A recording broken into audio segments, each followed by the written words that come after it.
And good evening, everyone. Richard Cowperthwait for Northwest Access TV. Another Vermont Town meeting is history. And we've got results for you tonight. Have a great panel, have a lot of great help. And joining us, as she has often done in the past, Bridget Higdon, the publisher and editor of the, see if I get this straight, Bridget, St. Albans Messenger, Milton Independent, Essex Reporter, and Colchester Sun. Congratulations. Do we know still about the youngest publisher in the country? I can only assume. Anyway, good for Happy you. to Thanks be for here. joining us. Thank you. And we have an added bonus of Tim Smith, the St. Albans mayor. And Mr. Mayor, you still have almost another week to go. Yes, Richard, I think we figured it out that I need to call the meeting to order on Monday, and then Trudy will be sworn in. And we'll be interviewing Trudy in just a couple minutes. But thanks, Mayor, for joining us. You're welcome. And we've got our executive director, Paul Snyder, will be giving us a lot of info. Our programming chief, Josh Pryor, will keep us going. Also, thanks to the rest of the staff here at Northwest Access TV, Alan Cunningham, Katie Foster, and Hunter Pera, all doing a lot of good work tonight. I should note, Tim, I bet you didn't think of this. Today happens to be the 45th anniversary of Bernie Sanders getting elected mayor of Burlington by 10 votes. March 3rd, 1981, 45 years ago. Boy, if Bernie doesn't win that race, who knows? Maybe nobody talks about my Bernie. goodness, Different yeah. I'm environment. actually reading the Bernie book right now, which I recommend. I realize for folks who aren't high on Bernie, the last book they'd read, there's a tons of good info in there about just Vermont, city of Burlington. It's a pretty impressive book. I only have about 300 pages to go. Anyway, Bridget, you've been around town meeting day 2026. It seems like I always start by saying, just seems like town meeting keeps fading a little bit every year. Am I being too harsh, or your thoughts? Yeah, I mean, there's definitely fewer towns in Franklin County that are doing the traditional In floor fact, I votes. guess Enosburg bagged it this year. No traditional town meeting, I guess, in Enosburg.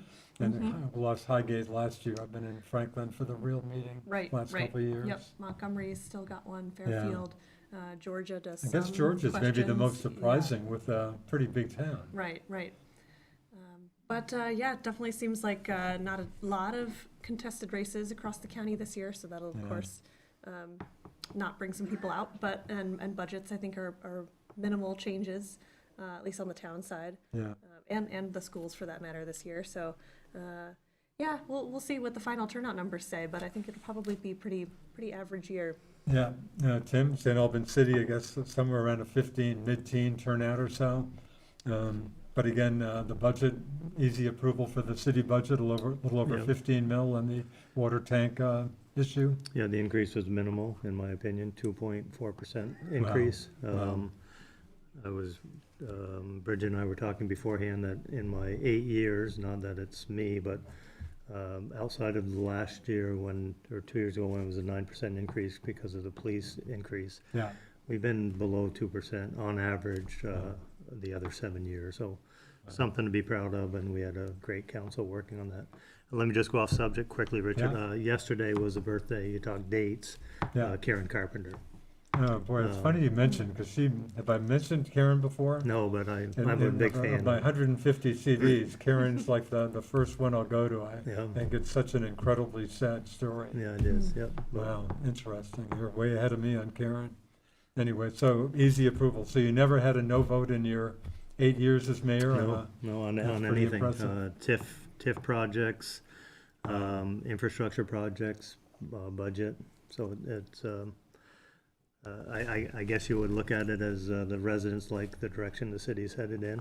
Wow. And I think we've done a lot of good things, and infrastructure-wise especially, Yeah, you know, with the containment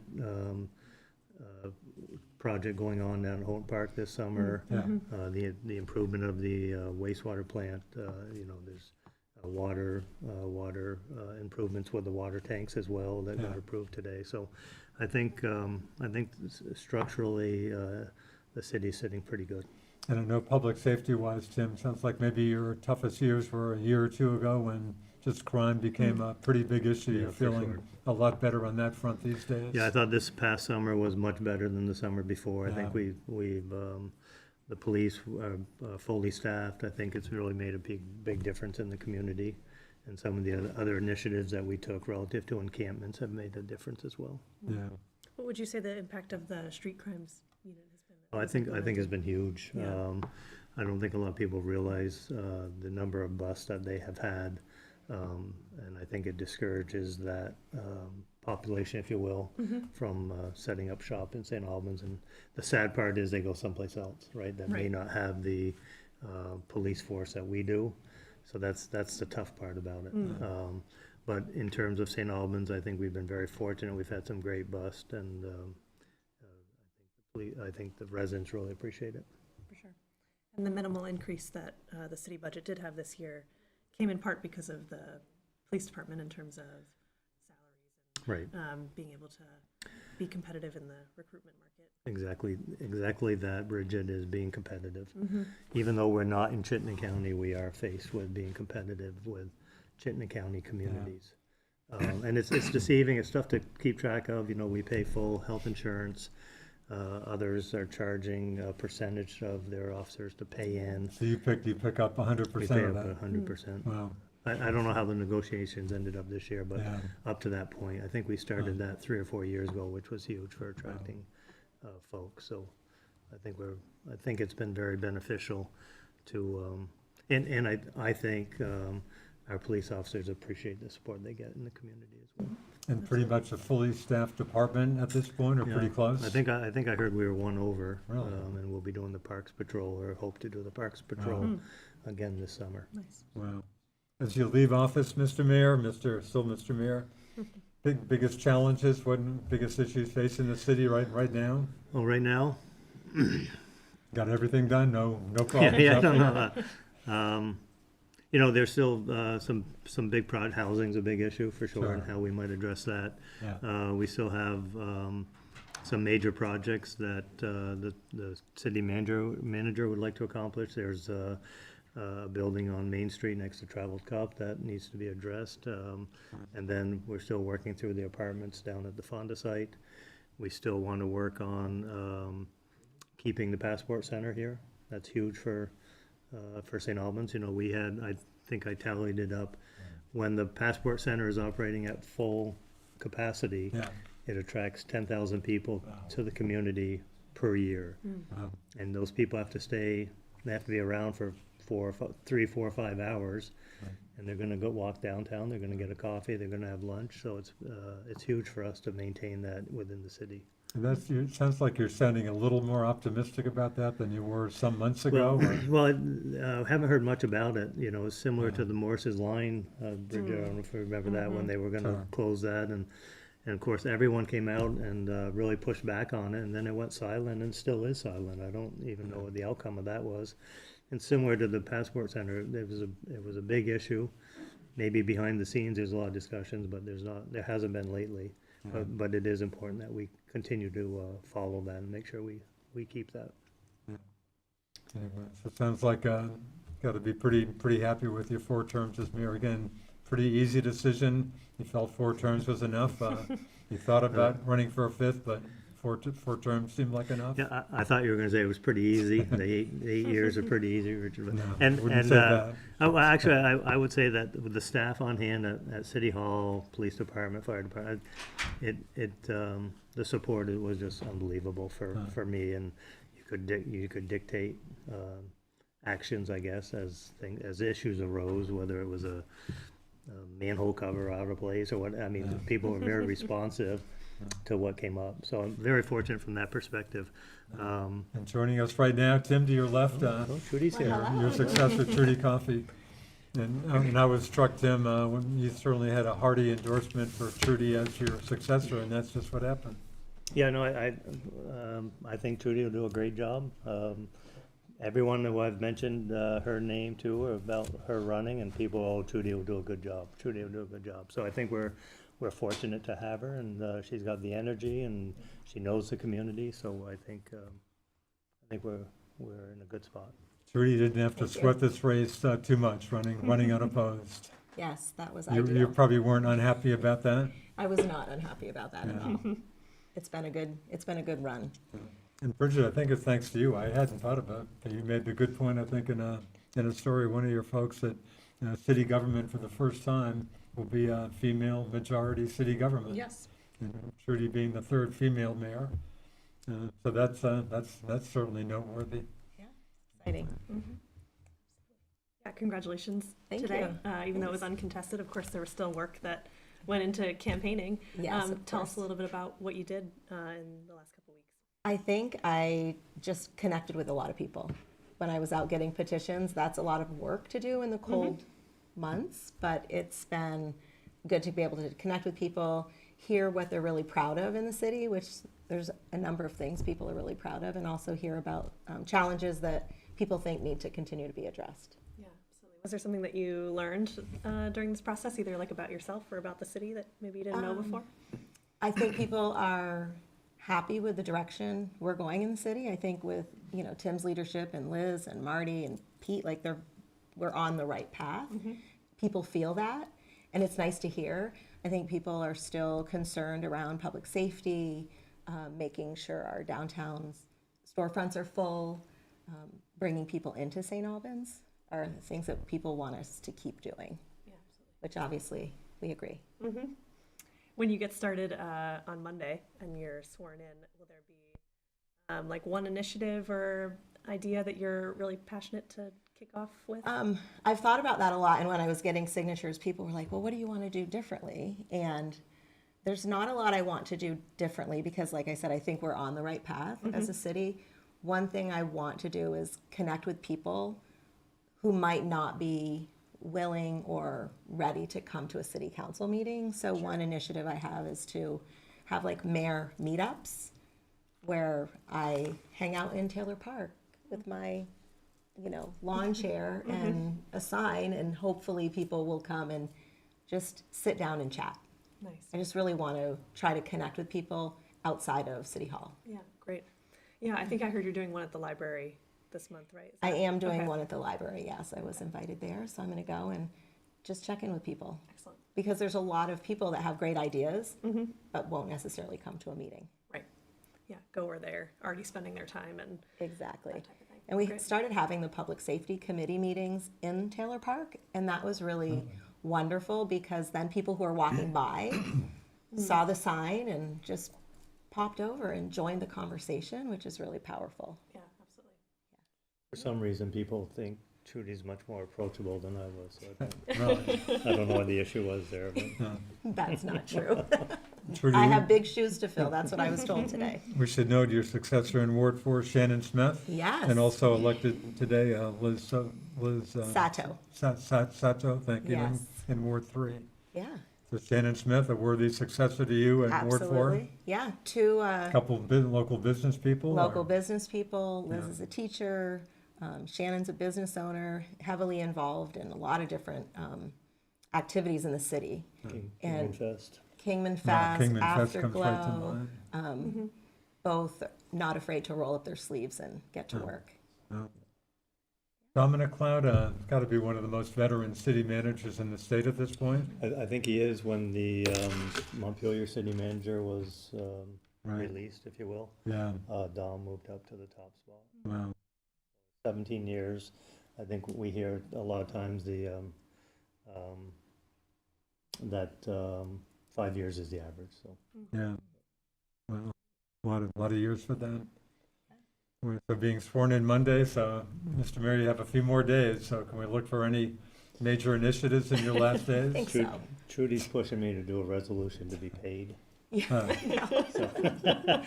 I just like you to clean out your office. Yeah, I got to clean out the office. Am I about the only I'm a longtime St. Albans city resident, I think it's insane you guys don't get at least a few bucks. I guess you probably don't run into too many people who are saying, gee, I feel so, of course, I'm sure a lot of people don't know you don't get paid.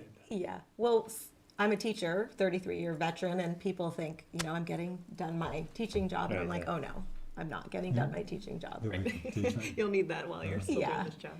Trudy, Yes. thanks a lot for joining You're us. welcome. Congratulations. And Thank we look you. forward to interviewing you here next week, but thanks a lot and good luck. All right, thank you Good so luck. much. See you later. Hey, Trudy. Thanks, Trudy. Bye-bye. Nice job. Okay, back, I guess early results, Bridget, not good news for Georgia school board folks. Right, the Georgia School Board was voted down. The town budget did pass. Yeah. So Georgia will be back to the drawing board on the school side And at that's not least. exactly strange news. Georgia's had a tough time for years They with this have the last budget. couple of years, What, yes. what is the process, Bridget, do you know? They will go back and do another draft of budget. They'll do another vote. They have to pass it by the end of the fiscal year, by June 30th. June So 30th. they can do as many votes as they need to in order to pass it. But if they don't pass by June 30th, then they'll have to use the last year's Right. budget for the next fiscal Retroactive? year. to- Correct, right. yes, Use the same figure that there was Right. the previous year. correct. And that's happened in a few places. I mean, some of these communities have a lot of different budget votes. For sure, yeah. Now, we should mention St. Albans Town, again, no contest. I think we can safely assume that Jack Brigham, who we're going to see soon, was reelected to the select board, and Kathy Montaigne succeeding Jonathan Giroux, the board chair Right. elected. I guess we don't have any other results from the town. The main thing was the town budget, about a $7.7 million budget. We'll see the town, I don't even recall the town budget ever being defeated in my tenure up here, but we'll see. Right, right. I think Paul has some results for us that he's going to share. Paul, you got some, and again, Paul Snyder, our head guy here, executive director, monitoring a lot of stuff. Paul, some news for us? Yeah, thank you. So we have some results from Swanton Town. We have Ron Underwood beating out Stephen Bourgeois 462 to 425, so real tight there. And Nicole Draper with 529 to Josh Aldrich 370. It looks like the town budget also passed as well, and all articles in Swanton Town passed. Of So course, the big article in Swanton Town was the local option tax, so that apparently did pass. has passed, yeah. Well, thank you for those results. You're very welcome. Yeah, interesting. We were talking earlier today, I think Trudy and I and Shannon Smith, about the local option tax on why more communities don't do it. Yeah, I don't think it's that impactful. I mean, it's 1%, obviously $1 on a $100 purchase. It's not a lot. yeah. And I think more and more people are becoming more receptive to that moving forward, for sure. And the state, I think, needs to look at their policy, because they take a chunk of that money. They did go down, didn't they go down from like 33% to 25%? I But think they that's still, did. Yes. now the state must love it when these communities do this. Yeah, I don't know if the legislature loves it, but yeah, Yeah. the community or the Yeah. tax department definitely likes it, for sure. And St. Albans City, Tim, city passed that easily Yeah, a number of years it ago. exceeded our Really? projections when we first started it. I think we What were, is the city, what do you get roughly, do you know? I think we're in that 725 range, 725,000 ballpark. Yeah. And I think our estimate early on was 650. Wow. So I think we've been very fortunate. Obviously, the town Town comes right to mind with the town hall and the public Yeah, works town- garage town. being funded with that, town's done very well by it. yeah. Yeah. And then, of Colchester- course, the vote in yeah, I was gonna Milton say, today. There's a vote in Milton today Yeah. for a local option tax, and I was just gonna say Colchester built a recreation center wow. with what they were able to bring in from there. So, yeah, there's quite a lot of possibilities for the towns that do it. Did Montgomery vote in an LOT a few years ago? I don't think they passed it. No, I don't think Came so. up They and they apparently didn't voted, pass. and I believe it did not That's right. pass.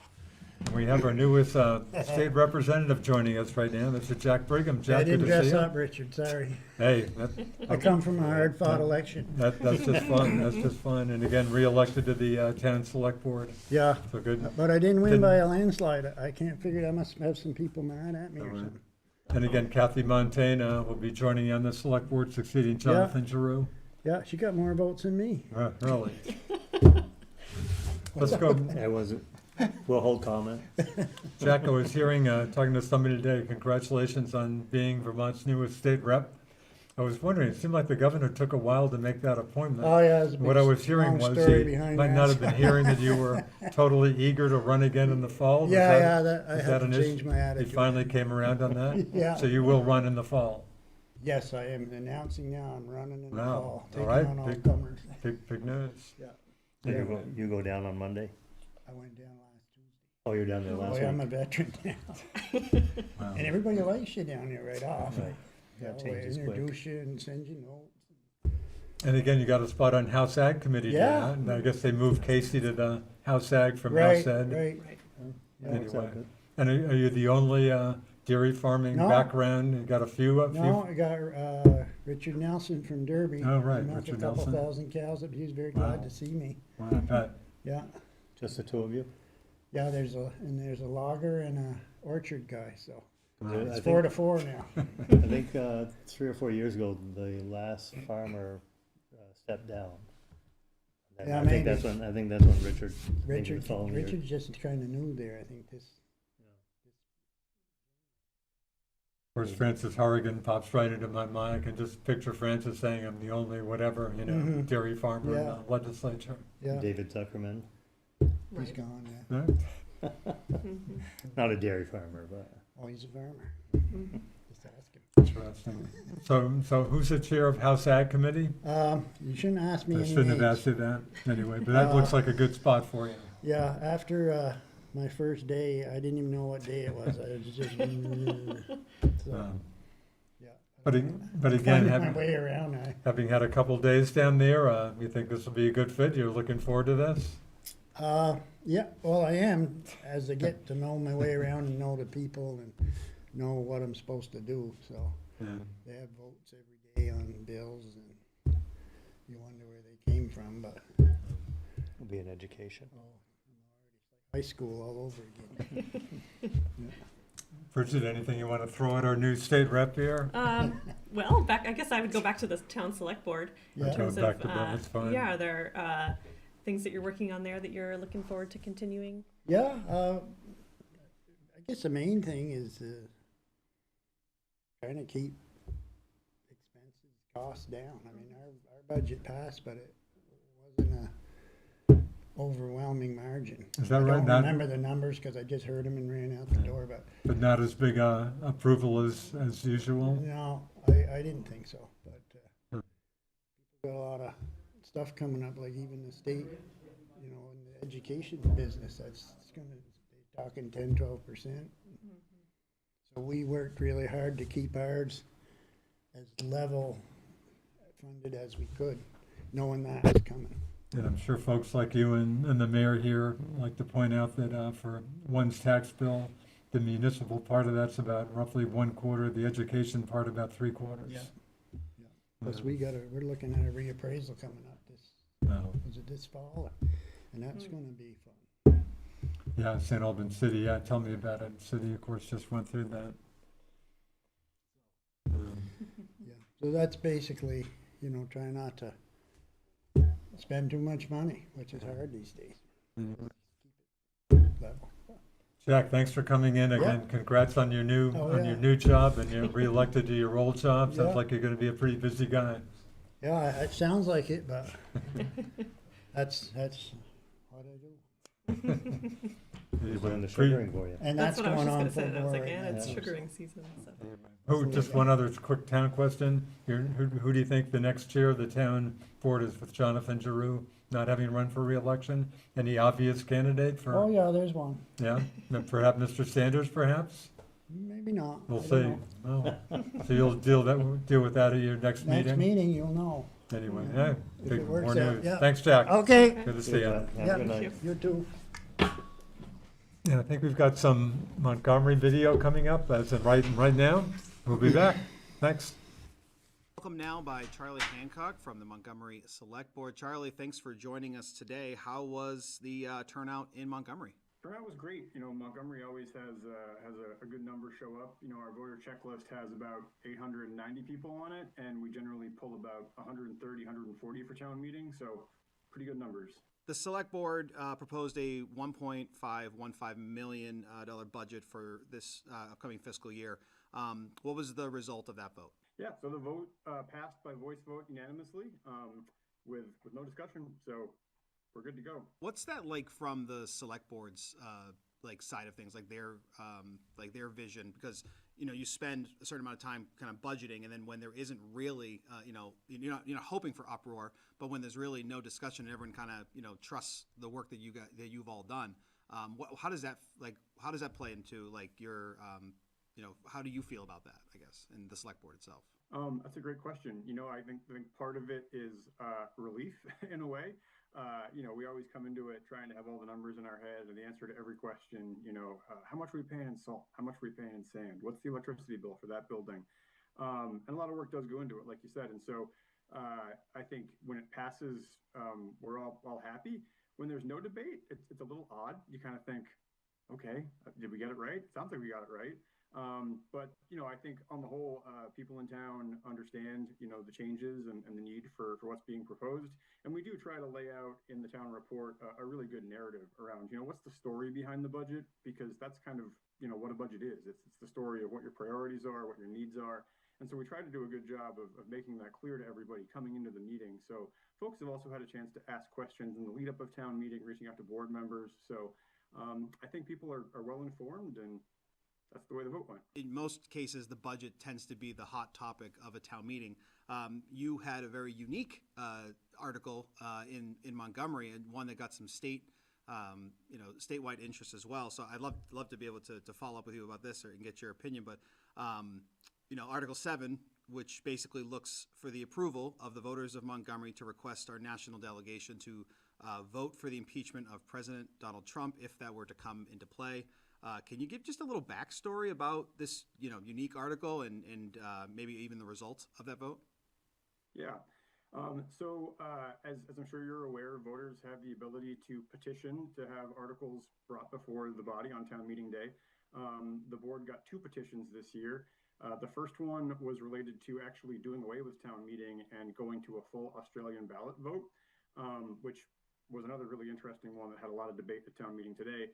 The second one was the one that you referenced, was in relation to the president and the administration and the direction to our congressional delegation. When the board received that one, I think we looked at it and thought, wow, this is interesting. Could be kind of contentious, but we looked at the language and said, it's asking for the voters to ask our delegation to take an action. Because of that, we thought that it kind of met the mark of what's something that's allowable, and so we put it forward. The debate today was good. It lasted probably about 20-25 minutes. Opportunity for folks to talk on both sides of the issue. Certainly some interesting Robert's Rules gymnastics in terms of how to handle things like points of order, points of clarification, motions to pass over, motions to end debate, to resume debate. So I got to give our moderator, Jacob, a lot of credit for being able to negotiate that. But the outcome was that it did end up going to a vote, and the article did pass. I kind of want to finish with this question. Is there going to be another in-person town meeting day in Montgomery next year? Yeah, so that article actually engendered more debate than the other one, which I think is good, because that's the one that really has more consequence for the community about how we operate as a local government, how we operate as a community, how we make decisions together. And so the article as put forward by the petition was to essentially do away with town meeting, go to full Australian ballot voting. And through the process of discussion and amendments, the article slowly got kind of weaned back, where folks said, well, you know what, let's do questions and keep that on the floor, and let's actually do the budget from the floor too. We'll just do officers. And so after some parliamentary gymnastics with Robert's Rules, the final question that came before the voters was, would we put the election of officers to an Australian ballot vote? And that did not pass. And so Montgomery will continue to be a floor town with a town meeting going forward. I think the discussion was really good, though. There's great arguments on both sides for the importance of community and discussion as a body together of things, but also acknowledging that not everybody can attend town meeting. People have work, childcare commitments, other things going on, and so it's a dynamic that we always struggle with. How do you provide access to the ballot to everybody and access to decision making, while still trying to honor those time-tested traditions of how we operate here in small town Vermont. Everyone, we're covering Town Meeting Day 2026. Happy again to have alongside Bridget Higdon and outgoing St. Albans Mayor Tim Smith.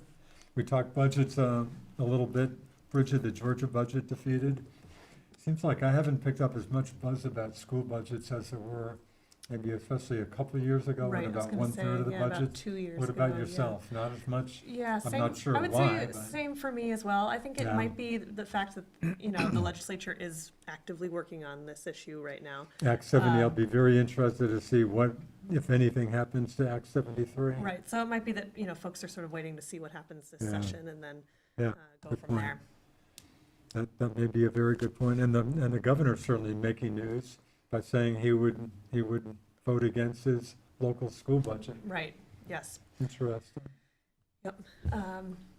So I know that, the House Education Committee is sort of put out a new map draft still at this point of what some combined districts could look like. And then they're still working on the foundation formula and some other aspects of that bill that was passed last year. And so, yeah, we'll be interesting to see. Was it- Sorry, Richard. Oh, go ahead, Tom. Was the map recent? Is that a newer one, or is that from? Yes, I want to say like 2 weeks ago. 2 weeks, yeah. Yeah. And it See. appears that the Maple Run and Franklin Northeast, in some form or fashion, are still gonna be Yes, and together. Franklin West, Franklin, Fairfax, Georgia, and Maple Run, right? Yeah, Together, and then yes. I think Franklin Northeast and MVU maybe. And MVU, yes. Yeah, So Yep. there'll be some familiarity, I think, amongst the supervisory unions. Right. And we'll be able to ask that. when, Yeah, we're going to, Julie- towards the end of the show, we're going to be talking to some of the supers. Lynn Cote, I think a question I wouldn't mind asking her is, in the future, Lynn, with the big push for consolidation, are we going to be talking both Richford and Enosburg high schools years into the future? It's a Who good who question, knows? For sure. Mhm. But boy, but there just seems to be still a lot of division about how to go on, the education front. Absolutely. I mean, I get the Chronicle, still a very good weekly paper in the kingdom out of Barton. Mhm. And folks up there, Leanne Harple is one of the state reps up there. But just, a very rural part of the state, and just a huge amount of concern about closing schools and having even longer bus rides for kids, but, There's so many pros and cons to both sides. yeah, yeah. Yeah, there's been multiple meetings. I've seen you there in Franklin County, with all the school districts sort of together. There was the big one last fall with all the superintendents and the legislators in the same room. There was the one at the tech center just a month or so ago. So there's a lot of conversations, I think, happening in the county about what people would like to see and what some of those pros and cons could be. I think what we're seeing also, I think education's changing for sure. When you look at the number of kids who are choosing to go on to college, it's dropping dramatically. Yeah, So I dramatically. think the tech centers are gonna be that much more valuable moving forward. And you've been talking about that issue for years, Right. so we're seeing more kids getting into trades and, Yeah, I mean, they had waiting lists at the Northwest trade, building trades. They had Wow. 110 kids sign up for it. that's great to hear that. Yeah, so I think the system's changing for sure, and Yeah. whether we can adapt to that, Yeah. time will tell, I guess. Interesting. So are you hearing kind of a little less buzz about school budgets this time around, Tim? I think so. Yeah. I haven't heard much. Bridget, I think you make a good point with the legislature. What are they going to do with this? Right. The one I saw, Maple Run, I think they reduced their per pupil cost by 3%. Is I that did- 3.38? Which I think Yeah. when individuals see that, I think that's a positive to motivate them to vote yes. Yeah. Just seeing that there was an effort made Right. Yeah. to reduce the I budget. think Missisquoi Valley was up like 1.3% in per pupil cost or something, pretty much Right. held the line. And we've got another guest. Let's welcome our newest guest to our set here, David Winchester, the re-elected Swanton Village president. Oh, yeah. David, good to see you. Good to see You you managed guys. to win your uncontested re-election. Did Yeah. you sweated that out? Yeah. Everything went pretty well, except for, I guess, for Steve Bourgeois. Yeah. That was a bit For- of a surprise. I was a bit surprised. Were you a bit surprised by that? Yeah, I was. Interesting. I just actually found out. Interesting. Everything on the other side passed. Yeah, the Steve local lost option a tax, which was close the- race to Ron Underwood, Nicole Draper, an easy victory over Josh Aldrich. I guess. Yeah, the numbers look pretty healthy. Yeah. And you have a new village trustee. Yes, we do. Yep, Damon. So Congratulations. Damon Broderick succeeding Adam Taxman? Yes. After what, 15 years, long 15 years, tenure for exactly. Adam? I hope to grab him here for an interview 5 one of these consecutive weeks. terms. Yeah. Wow. And Yeah. Damon is younger, Younger. He is. which is He's- nice to see. He's pretty much what we call our public one. Is she's almost at every meeting. Really? Oh, Really? that The right? one that shows up for everyone. Which is to say, he typically doesn't have any company at these meetings. Typically, yeah. I don't know that any do. The informational meeting was the biggest turnout that we've seen in a little while. Yeah.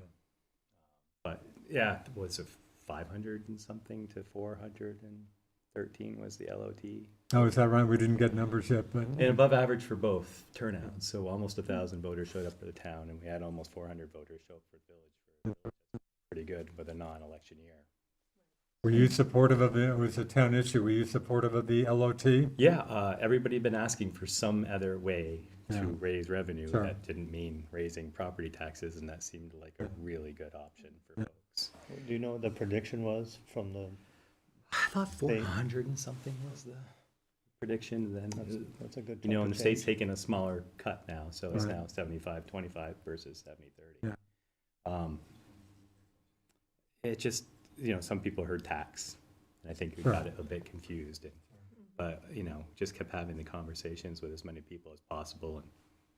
And it sounds like you reached agreement with the town on how to divvy it up. You're doing what you do. Yeah, just based on the grand list. Right, Greenland. Yeah, With the village getting roughly 1/4 and the town about 3/4. it's about that. I think it's Yeah. just a little less than a quarter. Yeah. Yeah. But it'll help for a lot of community improvement projects that we have on the books as for the downtown scoping, repair for the bridge coming up in maybe 2028. Well, you Right. have a lot of things going on. Of course, a year ago was the year, for the second straight year, a big bond vote before voters. 2 years ago, of course, new public safety building went down pretty hard. Yep. But last year, the electric department expansion was approved pretty decisively, and I guess we'll see that Yeah, work I mean, starting that pretty was- soon. That was the one I've kind of supported and fought for as well. Yeah. It just made more economic sense, obviously, for the Yeah. numbers worked out better. And of course, we have more problems up the electric company. I was gonna say, you've got some challenges ahead of you That we'll for have to sure. figure out, but I think those numbers and those figures will come in from people over the next couple of years, and we'll have to find a solution. But until then, we still have the lowest electric rate at the moment, despite some of the increases. And even after some of these increases to help pay for some of these other projects, they'll still be. So David, all the money items were approved, all your On town and village, yeah. They all town passed. and village? Yep, but pretty good margins. Really? Yeah. Because in the town, the police budget was barely approved 2 years ago. Yeah. More easily last year. So I was talking to Bill before he came out here, and actually the police budget passed on the town side by a healthier percentage than it did on the village. Oh, really? Yeah. That's interesting. Where the other, last year it was a different way. Interesting. So it is interesting. Don't know what that's necessarily about, but still healthy numbers for everything. And fully staffed on the police side. We're not. No, you're not. We're like everybody else. We're still, we hopefully, maybe, rumor is, by summertime, might be fully staffed.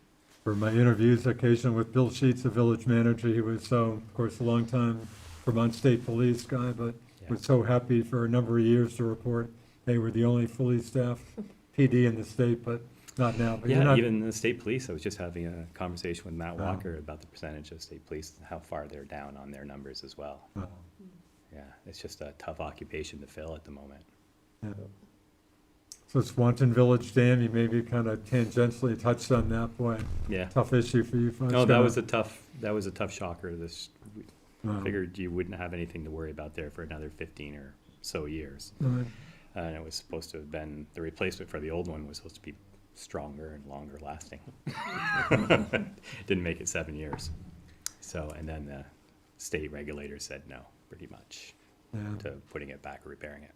Anyway, well, congrats on your reelection, David. You got a lot of stuff going on in the village. Good luck with We do. everything. Thank you, everyone. And Thank- Tim, congratulations, and thank Thank you you, for David. 10 years of St. Albans. I think they're going to miss you. Thank you. Yeah. Appreciate Thanks for that. coming in, David. Good night, everyone. Thanks See a you, lot. David. Have a good night. And again, we have a new trustee in Swanton Village, Damon Broderick. Again, no contest in the village. Adam was a great trustee. Yeah, He was very active in many aspects of the Swanton community, for sure. for sure. He was great to work with, Yeah. and 15 years is a long time. You and, can, you can relate to that. You know, I did, I have to do a fiscal report at the end of the year, and I just dedicated it to Tim Hawkins, who's Oh, nice. who started on the planning committee in St. Albans City in 1995. Wow, right, And then really. transitioned to Development Review Board. And has he been on something every year? Was 30 years, so half his life. Wow, half his life. He's been active in St. Albans politics of some sort. So he's been on the council for 15 years, and in my report, I mentioned that I would have been lost without him and Chad Spooner coming into the mayor piece 8 years ago. They were great to work with. Tim always asks the tough questions and is always willing to come to a compromise on other things. So, and he's not getting done, he's still going, so that was a great addition. And then, like I said, Adam for 15 years, and I think almost every select board has someone like that. Lance Lawyer up in Bakersfield, you know, I don't know all of them, but I'm sure many of them have been there for. I was gonna say. Steve Dodd being Carl another one. Rosenquist, Carl down Rosenquist. Georgia, yeah. Steve Dodd up in Sheldon, I mean, Stebbins, he's been there off and on for almost 30 years, so. Well, public service, Yeah. it's so impressive, some folks will give it that much attention. Yeah, so in St. Albans Town, their town report this year has Al Vogel on the cover. Glad you mentioned that, they did Yeah, a really nice nice, dedication yeah. to Al. Yeah, talk about an incredible public servant. Of course, the Love Valley shows, you know, he gets a job as interim town manager in Colchester and stays around for another, 10 or 15 years or something. Yeah, Right. But no, that was a nice dedication. Al was, tremendous resource for the town. So City Council, Tim, I'm struck you always give high praise to the council and stuff. I'm sure you don't give enough credit to yourself, but sounds like you always had a very good council. we discussed many things, and we may not have agreed, but we always came to a consensus. Yeah. And no one held hard feelings against the other. It was good discussion. Yeah, And I think the city's benefited from that. But Tim Hawkins and Chad Spooner before, Chad served 15 years. wow. So both of them were huge for me as mayor. I was in Franklin today for much of the meeting. I didn't see Chad there, but I noticed in the town report, I think he's involved with like Lake Carmi Campers Association, but I'm sure he's got some involvement with stuff. Chad is still the president of the St. Albans Football Association. No, is that right? Even though he's living in Interesting. Franklin, so. Huh. Tim Hawkins is city council president these days, or? He is, yeah, he took Yeah. over for Chad when Chad Okay, left. Right. So, yeah, he's all in on, No. so.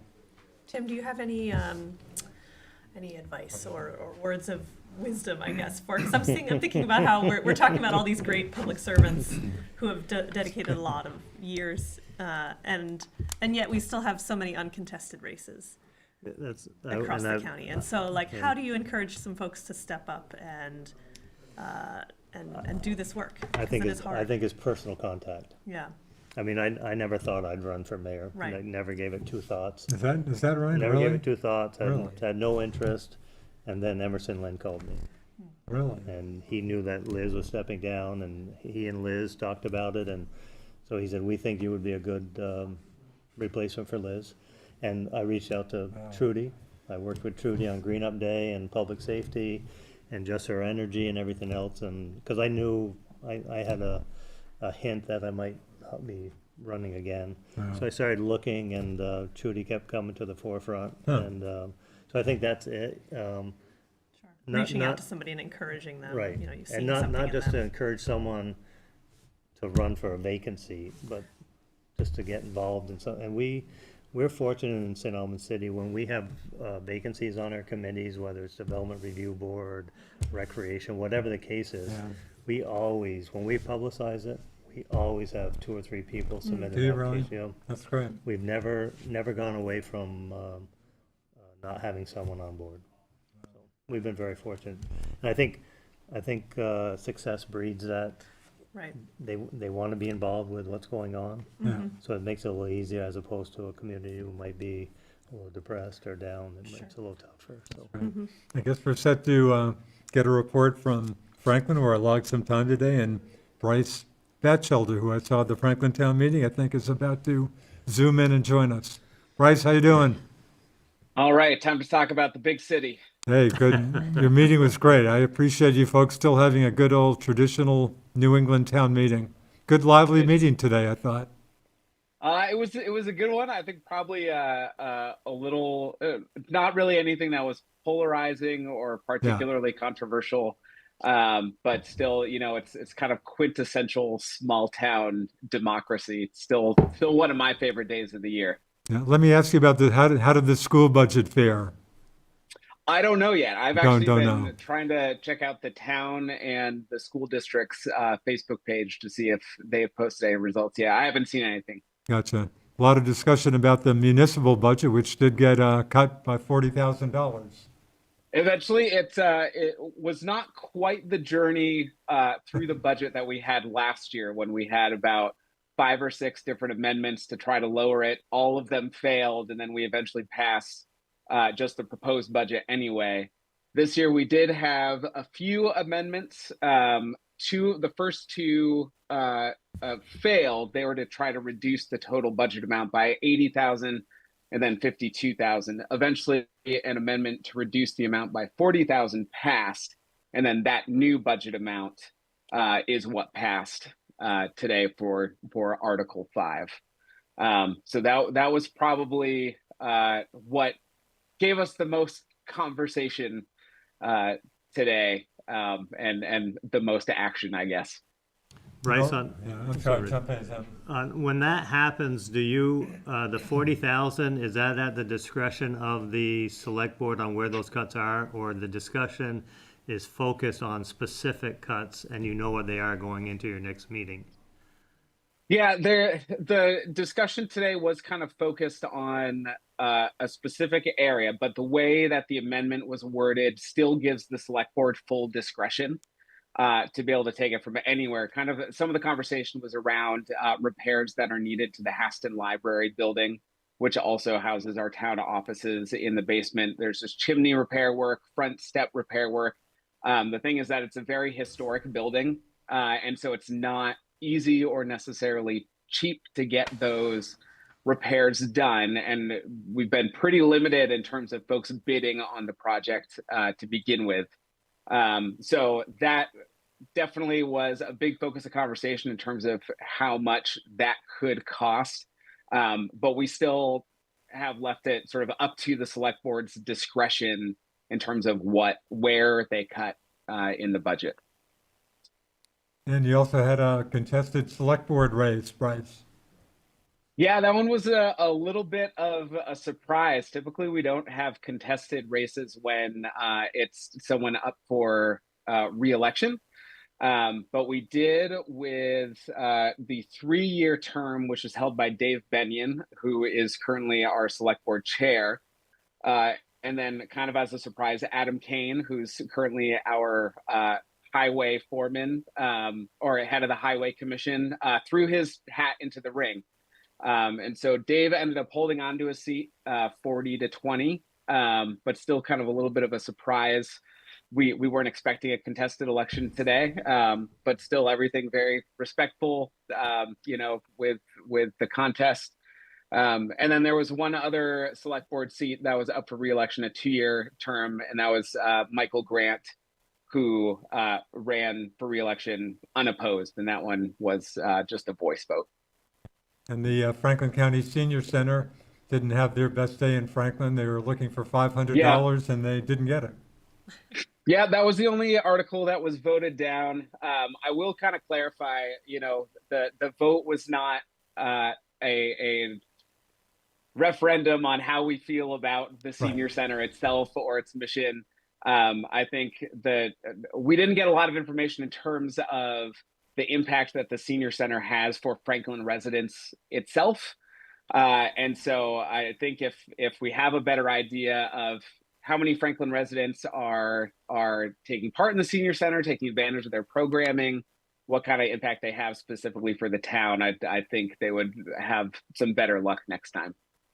I know Marilyn Hackett, who had a lot to say today, a very active town resident. I know she mentioned the Dick Wright Pub and kind of suggesting, Yes. gee, if we're going to help the senior center, what about our local place? Did that come up at all at the end of business? I was wondering if she might make a proposal to give the pub a few bucks, no? No, that didn't come up, but if I could just put in a plug for the pub anyway, Sure. it's a great community service. They're definitely not a pub. I mean, they don't have a liquor license. They really have to open themselves up to the community. I know the rec department does a bunch of events there. The library. So definitely donate and support the pub. It's a really great community space that we haven't had for a long time in Franklin. No, it sounds like Jen Raynack sounds like a great job with it, and she She's certainly done a had phenomenal job with it. yeah. No, it sounds like a Phenomenal nice, job. nice part of the town. Bryce, I was just Absolutely. thinking, was it last year you had the crazy election with people tying and then revotes? Was that in Franklin? So yes, I think that was a couple years ago. That was a couple, yeah. That was I think Michael Grant and Yes. Andy Godin. Going back and forth. So that one went back and forth, and it wasn't just tying, but nobody got over that 50% threshold for a clear winner. But the totals kept going back and forth between the two, and eventually Andy just kind of said, look, Michael clearly wants this. He's got great fresh perspective, fresh blood. So Andy just kind of Yeah. backed out, and so Mike has been on the select board for the last couple of years. So we'll wrap things up, Bryce. Seemed like a pretty representative town meeting. I mean, I think so. It's yeah. I mean, it seemed like a fairly went according to chalk, I would say today. I do love the Franklin town meeting, that even though folks vote differently, disagree on some issues, we know that we're all there because we love the town and are all just trying to do the best we can for the town. And so it's great that in the middle of the day, we eat lunch together, and we're leaving the town hall at the end of the day laughing and joking together. So that's definitely what I value about the Franklin town meeting day. Yeah, well put. And I was about to mention the lunch. Kudos to the Higdon Library folks for The library. putting out a fine. The library's fine great. lunch. Anyway, Bryce, thanks a lot for a great report. Thanks for joining us. We All right, appreciate thank you all. it. Have a good night. Thanks, Bryce. Thanks. We'll see you. Bye. Just talking about a number of communities didn't even, there are positions that people weren't even running for positions. That seemed to be happening a little more these days. You kind of touched on that. Social media, Tim, Bridget, does that come into play with people? Again, I don't deal with it, but it sounds like I'm not sure I'm missing a whole lot. Bridget, you have to deal with that, I assume. Yeah, I mean, there's certainly plenty of conversations going on in the comments section Yeah. of Facebook or Instagram or Yeah. whatever it might be. Whether it be on candidate Q&As that we publish or in town Facebook groups with folks' opinions on various issues. And, Yeah. but you were mentioning vacant seats Yeah. and no people running for them. I mean, yeah, I do think that that's happening in a couple different places. The one off the top of my head is there's a seat on the Maple Run School Board that nobody was running for this Yeah. time around. And so I know that they have had good luck in asking people to step up and sort of be appointed to those seats. So we'll see what happens this time around. But yeah, it can be difficult to try to find the time, or, when some of these boards do have a bigger commitment level, when you've got different things pulling for your time. But again, that personal connection of reaching out to someone can help. Highgate, another town where there were no contests. Christopher LePan and Chad Carr elected or re-elected to the select board, but no contests in Highgate either. But yeah, it sounds like actually there was where was it? It was around here somewhere. I guess it was Georgia. Is it in front of me here? No contest for the select board, Right. but a contest for library trustee. Yes. 5 candidates for 3 that spots right? for library Yes. trustee. Interesting. Paul, anything more coming in? Any news of note from your end here?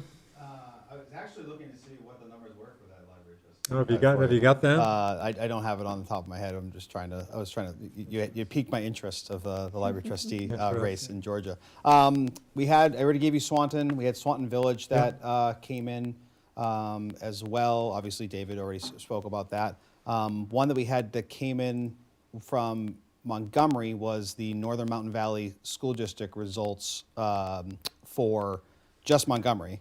And that, I guess the one of note would be the budget passing for Montgomery, 145 to 42. So I know it's just one town of those groups, but at least it's, Right. it's a start. Great, thanks, Paul. Montgomery's always had, just quickly, a low cost per pupil rate and Yeah. high test scores, if I remember right. Yeah, They've always proven a very, very yeah, strong sounds like a school. very well-regarded Yeah. local LM school. And we've got some video coming up from the Bakersfield town meeting. We'll be back. Good morning, everyone. It's 10 a.m. We're about to begin our proceedings. Welcome to Vermont's, specifically Bakersfield's 235th town meeting day. And now, without further ado, on to the business of the day.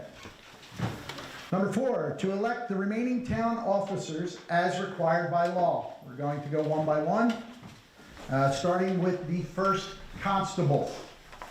Do I have anyone to volunteer or to volunteer someone to be our first constable? Anyone?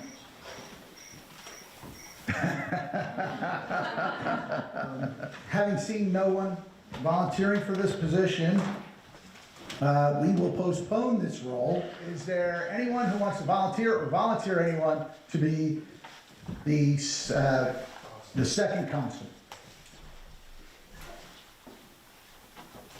Having seen none, we will also suspend this nomination or postpone it. Collector of delinquent taxes. That's not the condition? Oh, goodness. Collector, yes. You're a lawyer, I'll nominate Kathy Weston. We have Kathy. We have a nomination and a second. Any other nominations for the collector of delinquent taxes? That would be Tammy. I'm sorry. Any others? Having seen none, we'll put it to a vote. All those in favor of electing Kathy Wescombe as collector of delinquent taxes, please say aye. Aye. Against, nay. The ayes appear to have it, and it does. Kathy is now our collector of delinquent taxes for 2026. We are down to D, grand juror. Do we have any nominations for the grand juror? Yes. Wendy Cobb, I nominate Jessica Villeneuve. Jessica Villeneuve. Are there any other nominations for grand juror? Okay, so the nomination is for Jessica Villeneuve as grand juror. All those in favor, please state aye. Aye. Against, nay. The ayes appear to have it, and it does. Jessica, congratulations. I believe she was the grand juror last year as well. Do we have any nominations for someone for the Cemetery Commission for a 5-year term? Can I ask a question? You can turn on your Did microphone. you want it? I don't know. I nominate Scott Flieger. Scott Flieger is a You nomination. can say no. Any others? You second that? Any others? Okay. So the nomination for Scott Flieger for Cemetery Commission 5-year term, all those in favor, please say aye. Aye. Against, nay. The ayes appear to have it, and they do. Congratulations, Scott, for the Cemetery Commission 5-year term. Library Trustee 3-year term, nomination was for Anna Houston. All those in favor, please say aye. Aye. Against, nay. The ayes appear to have it, and it does. Congratulations, Anna, on the 3-year term for Library Trustee. Down to G, Library Trustee, 1 year of a 3-year term, yes? Rebecca Ann Bennett, I nominate Christine Parkinson. Christine Parkinson. Thank you. We have Library Trustee, 1 year of a 3-year term. Nomination was Christine Parkinson. All those in favor, please say aye. Aye. And against, nay. The ayes appear to have it. Library Trustee, 1 year of a 3-year term. Congratulations, Christine. We're down to H, Trustees of Public Funds, 3-year term. Lance? Lance Lawyer, I'd like to nominate Patrick Evans. Patrick Evans. Trustee of Public Funds, 3-year term. The nomination was for Patrick Evans. All those in favor, please say aye. Aye. And against, nay. The ayes appear to have it, and it does. Congratulations, Patrick Evans, Trustee of Public Funds for a 3-year term. Seeing none, we'll move to the vote. Shall the town vote to have its property taxes due on the first Monday in October? All those in favor, please state aye. Aye. Against, nay. The ayes appear to have it, and it does. Moving to the vote. All those in favor of the town authorizing the select board to set a tax rate to cover expenses as voted, please state aye. Aye.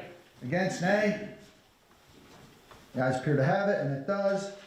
All those in favor of the town authorizing the select board to borrow money in anticipation of taxes, please state aye. Aye. And against, nay. The ayes appear to have it. Moderator, I'd like to move that we adjourn the town meeting. Thank you, Paul. There's a motion to move. Second. Motion's made and seconded. All those in favor say aye. Aye. Anything against? We're adjourned. Thank you.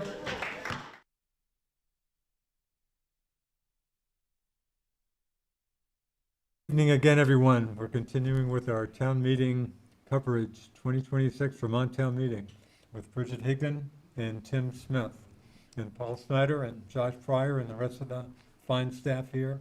Appreciate all the help we can get. And we've got an interview coming up with Casey Toof in a short time.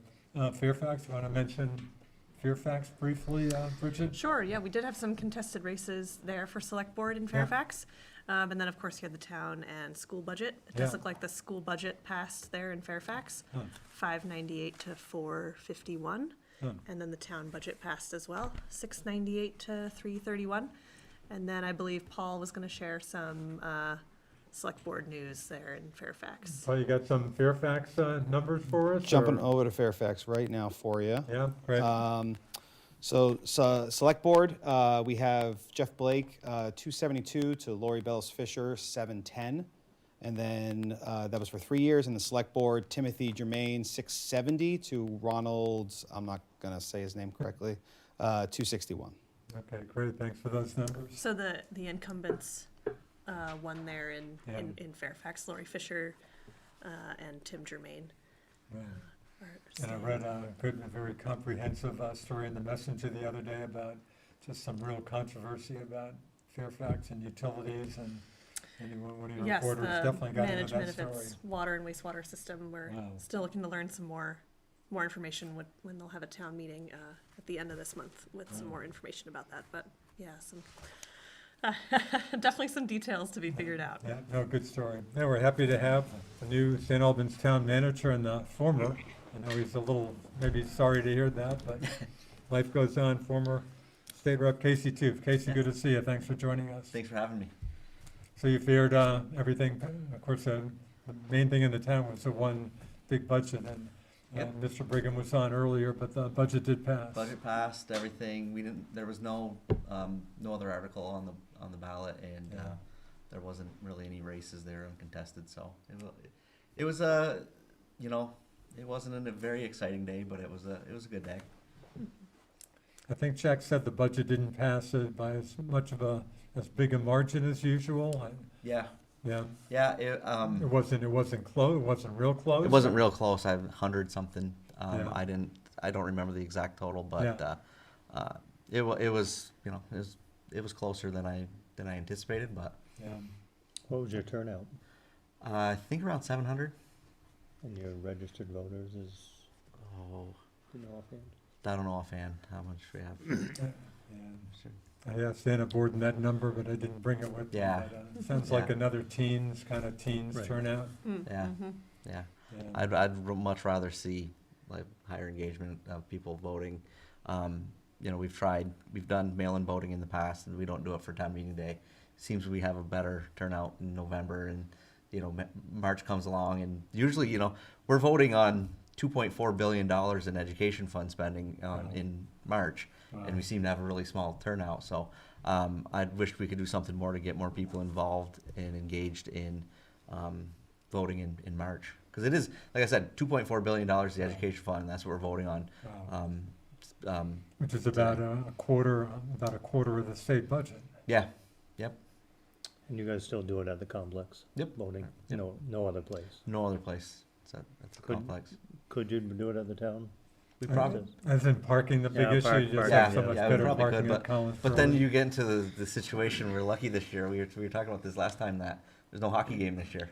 Usually we have playoff hockey games at the same time, and people are filing in at 5 o'clock, 4:30 to Good get ready point. for the hockey. Wow. And fortunately, we didn't have that issue this year, so that was good. They play Saturday, right? Yeah, Saturday, Playoff game. 7:15, yep. So Casey, again, former state rep, you feel like you're getting more comfortable, pretty comfortable as town manager at this point? Corey Perrin is still alongside at times? Yep. Yeah. It's been a learning curve. It's just there's so much involved. It's not just doing, working on policy or projects. You have personnel to worry about, planning those projects. You have a whole group of people underneath you. When you're in the legislature, you're just by yourself, and you kind of work with your caucus or other people, but you don't really have a team. So it's nice that I have a team that are doing a lot of good stuff. And we're applying for grants and learning how to get that. We have this new CHIP program coming in that we're trying to capitalize on. So we want to get more housing, more businesses into the town. But we're also looking at recreational opportunities. We just applied for a build grant, which will be it's about a 3.2 mile bike ped path going from the complex to the Missisquoi Valley Rail Trail through Hardack. We're trying to get federal money in for that. So there's some cool projects that we're looking at. We know we need a new fire station, so we're trying to figure out how to get that off the ground. That's going to take a while because That's what I was going to ask, was sort Yeah. of what's the next step in, I guess, assessing that building or the need there? So I think the unfortunate thing about that building is it's our oldest building that we own, and it's not in the best shape. We know we've probably aged out of it. That property there does not have water or wastewater, so we need to find a place that would have that. If we can't bring it down to that area, it's easier for the fire department to be able to do that. So Sure. we're looking at places. We're actually going to be starting. I'm going to be working with Chief Mulherron on getting this going and what that's going to look like. And it's probably a 5+ year project. Right. But it's going to be really fun to hear community input and find a place and get that up to speed where it needs to look, like a 21st century building. Casey, I know you love your job as state rep. I know how much you like that. Yeah. And you initially were going to give it a try, see if you could keep that with your new job. You have a young family, I could do a lot of coaching. It just sounds like it was just too much to keep that job. It was. The plan was and the goal was to be able to do it, but once I got into the job, I started to see the time constraint that I have to take. There's not 2 hours driving to Montpelier and back every day. Long committee meetings, caucus meetings after work. I was in leadership, so I had a lot more things I had to do down there. And so I think what happened was, before I even got this job, I was able to coach my son's 5th grade team at SATEC this fall. And being able to do that was like open my eyes, and like getting done work at 4 o'clock, being home at 4:15 every day with my family. I have a 10-year-old, a 9-year-old, and a now almost 8-month-old. And being able to be with them really opened my eyes on how I can still serve this community in my role as a town manager, but still give more of my time to my family, which is really important to me. There's other things in my life. There's some sickness in my family that we're dealing with right now. So being around more is something that's really important to me. We're really close to my immediate family, my parents, my brothers, my wife, her family. So it was the hardest decision I ever had to make, because we were doing some really good things in Montpelier. And I feel like leaving early could have let some people down, but I think this role I'm able to still serve the people of St. Albans Town. Your successor, Jack Brigham, have you got a decent successor, do you think? I think it's a perfect fit, because when I announced that I was leaving, they moved my seat to the Agricultural Committee, Right. Agriculture and Food Resiliency, and that's a perfect fit for Jack. He is an expert on it. He's going to be fighting for rural Vermonters and the ag community in that seat, and he can go into a role that he's already pretty much an expert in. So I think that's just a perfect fit for him and St. Albans Town. Casey, what's one of, speaking of projects, what is the vision for the former town garage area? So we did look at that. We surveyed people.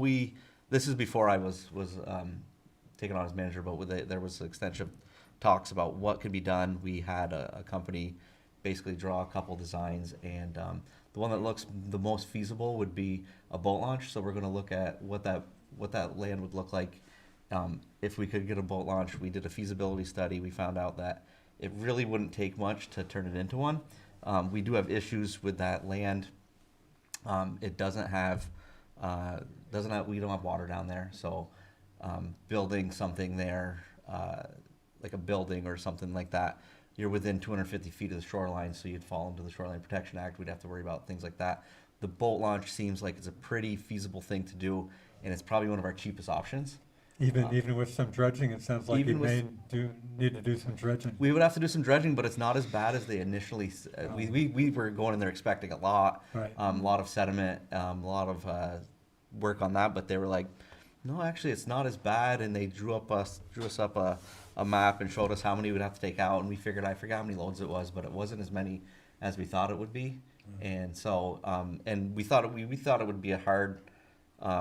The grade to go down would be kind of hard, but it's really within I think it's like a 15% grade it needs to be, and it'd fit. So Did you see the news the other night, the amount of dredging being done in the Burlington I waterfront? know, brilliant. I know they had some Yeah. issues I was, with, I was surprised to see the amount that they were dredging. I know they had some problems with just the winter weather and ice Yeah. and stuff. Yeah. but- So the dredging sounds like this is a doable thing. yeah, according to we had a consultant come in and talk to us about it, and he seemed pretty confident that it would.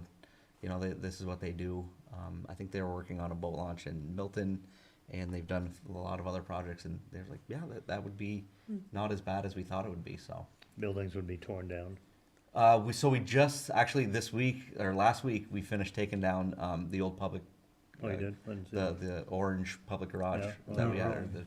and so that's gone. We tore that down. We tore a house down earlier this year. So we do have, there's quite a bit of land that we have out in front there, next to the town hall. But like I said, there's just, the land use for that would be pretty tough with, I think at the meeting I was at, there was discussion about using it just for town residents. My thought being that's a tough, What, could you do that? well, I think it's a tough management. so you could, I mean, you could put a gate up and have people get Yeah, access right. passes, but then you have to manage it, you have to check parking. And we would obviously look for grants, and a lot of these grants come from Fish and Wildlife, and one of their like caveats is you must open it to General public. to the general public. So we did discuss that, and that was just some of our concern. So we would look for there's money out there for boat launches, and we'd look for that money. So Casey, had you ever thought about being a town manager? That night, the job came up and you thought about it and said, wow, it might be a good job, but that wasn't on your mind at all? wasn't on my radar. It wasn't anything that I thought was going to ever do, but I saw it was like a post on LinkedIn, and that's how I found that they were hiring for a town manager. And I said, Huh. you know what, let's give it a try. It was like back in July, and I was hired in November. But it wasn't anything like I dreamed of or thought I would ever do. But I know that I have enough experience in not municipal government, but state government, and good connections with people in places we could get some help where we needed, and people know me in the community. I try to be accessible to everyone. So Have you started to meet your colleagues, other town managers from around the Yeah. state? yeah, we had a meeting a couple weeks ago, You and we had like 6 people show up. We hosted it at town hall, and we're going to plan on doing it. I think Is almost that every- county based? County based, yeah. But is there a And- state and there's- organization? Yeah, through the Vermont League of Cities and Towns, and I'm getting enrolled in there, and I'm getting on emails and stuff, so I'll be able to talk with them. But meeting the people that are local are going to be very beneficial too.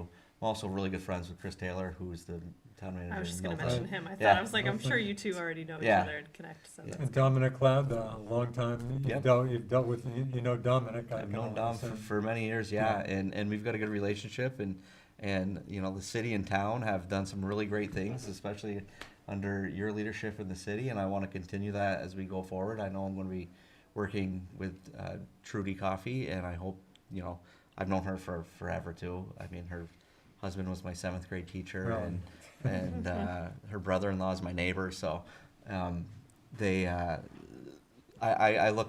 really excited to see what we can do in the next couple of years, especially because we've had, you know, city and town seemed like they had some friction for 100 years, and Spent just a few bucks on wastewater issues over the years. and I feel like Police, yeah, police. and we've mended that, and so I feel like that we're in a good spot to go forward, and anything we can work on together is just, it benefits people of city and town. Right. Casey, we thank you for joining us. Sounds like you had a good day in the town. Yeah. Good luck with your new job, and I know you still miss your old job. I'm sure you'll pay a lot of attention to Yep. what's going on in Montpelier, but thank you for joining us. One last question, you hadn't heard of any school votes? I haven't. When you left, you know? No, because I know the city showed up with their ballots to the town. That's all I knew when I was leaving. We met them in the hallway, so Good. I'm anxious to see what that looks like.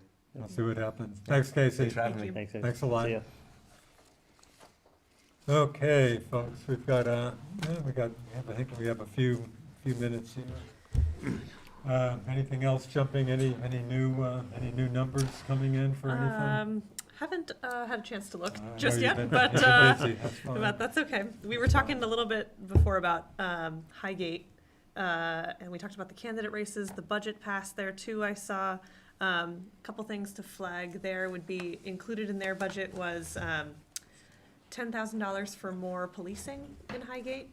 I don't think they had designated necessarily how that was going to be spent yet, but I know that they were looking into it as And they've got a wanting more contract now with the coverage. sheriff's department, having had a city PD contract before that. Right, right. And then there was also some more money in there, I think another 10,000 for Highgate Recreation. They're doing some work on the Zamboni there at the arena, but then also some money was gonna go towards expanding their Summer Sounds concert series they do. I believe it's a series, but then they've also done sort of like a signature concert event, maybe in August, that they were hoping to build up this year with some of this extra funding that's in the budget. So I haven't, and this is odd, any other year I would have been in the Highgate Arena multiple times by now. Yeah. But supposedly the renovations they did turned out very Yes. nice. Yeah, I've skated, I've done the public skating there a Yeah, couple yeah. times. nice. Much warmer, I believe it is, from insulation Yeah. and whatnot. And Yeah. so that's great for that facility, for Boy, sure. talk Yeah, about, I think like the old city pool comes to mind. Highgate's certainly gotten its money's worth Yeah, out of for the sure. Highgate Arena. For Talking sure. a lot of 70, years. 78 maybe, Right. around that time frame. Yeah, I think so. Yeah, About it's when got I that showed up nice around here. brick red barn color now to match the Yeah. name, so that's fun. Yeah. Yeah, no, the Oh, did Highgate they paint Arena's the still outside? going. They did, Oh, yeah. I didn't know that. And its snack bar gets very good words. Fine, Yeah, for fine sure, snack for bar. sure, yeah. You know, just going back quickly, if we got time, we talked about how you might recruit more. It seems like those tough topics and the dissension among different seems to bring people out Yes. that are maybe at the opposite end of whatever the discussion is, Yeah.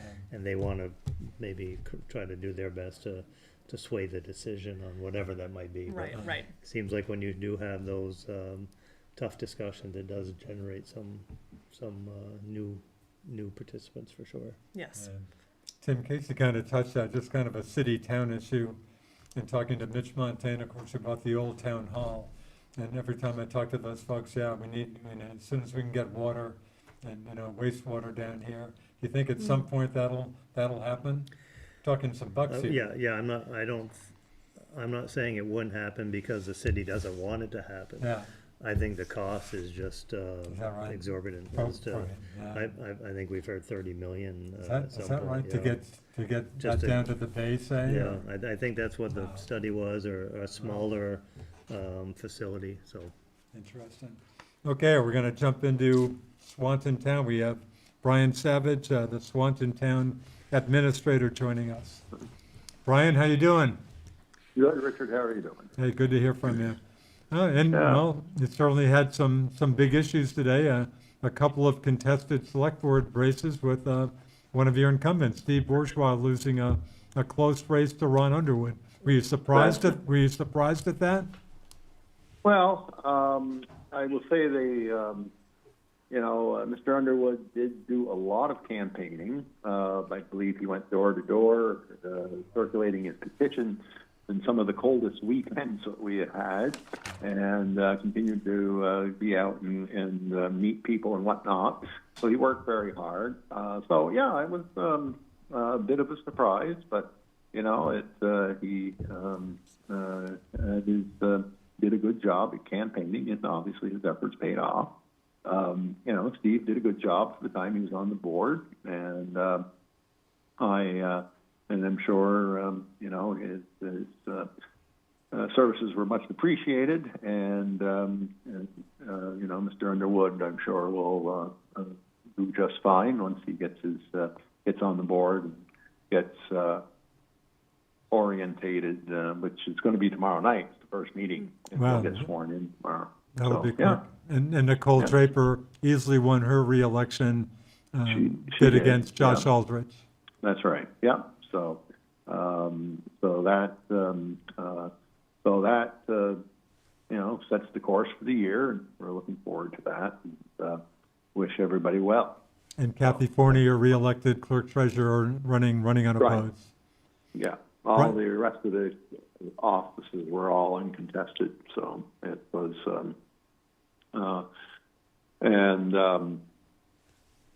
We are. As I said, we have our organizational meeting tomorrow evening, and we'll go from there. All the articles passed. Including the, of course, local option tax. Yeah, that passed by a vote of 503 to yes to 417 no. So it was passed by a good margin, and so we will start the process on that by notifying the tax department and et cetera, start the things in process there. We received, very good support in all the other articles, including the police department. The police department had 392 yes with 177 no, which was very good, I feel.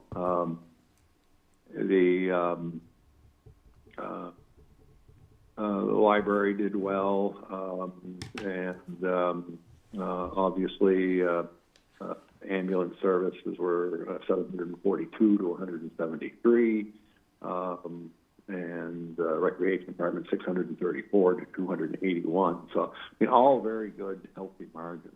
So, yeah, that's great. So, yeah. Brian, I'm being joined on the set by Bridget Higdon and Mr. Tim Smith. Bridget, a question for Brian while we have him?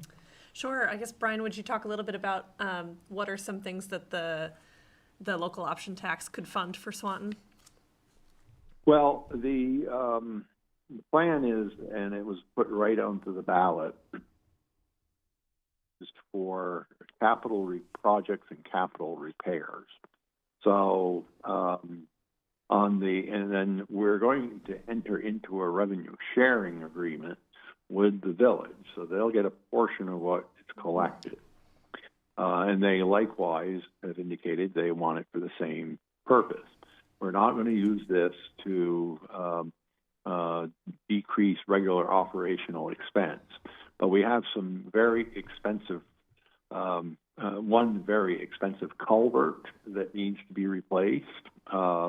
It's it's going to have to be a very large concrete structure, probably looking at somewhere in the neighborhood between $650,000 and $750,000. So that would be some of, I'm sure, it could be used for that sort of project.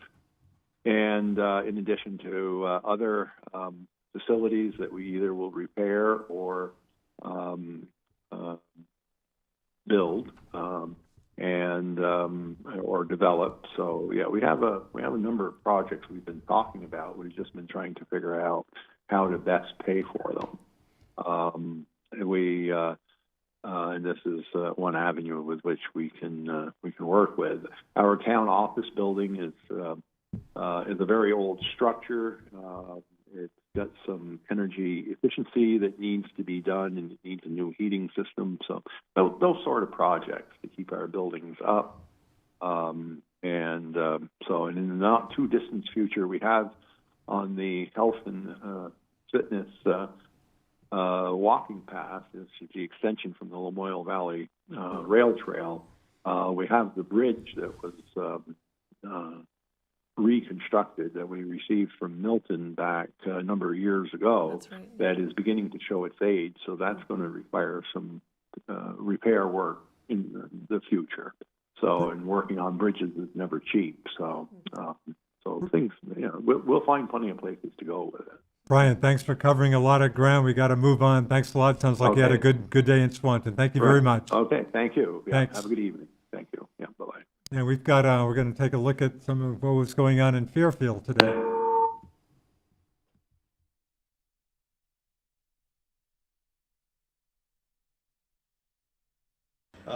We've successfully returned 4 town-owned properties back on the tax rolls, which will help us going forward with additional revenue, and we think that's a really good thing. It got them off our books, back to taxpayers. The result of all this is the budget before you represents a 2.97 increase in spending for the budget that we're going to vote on today.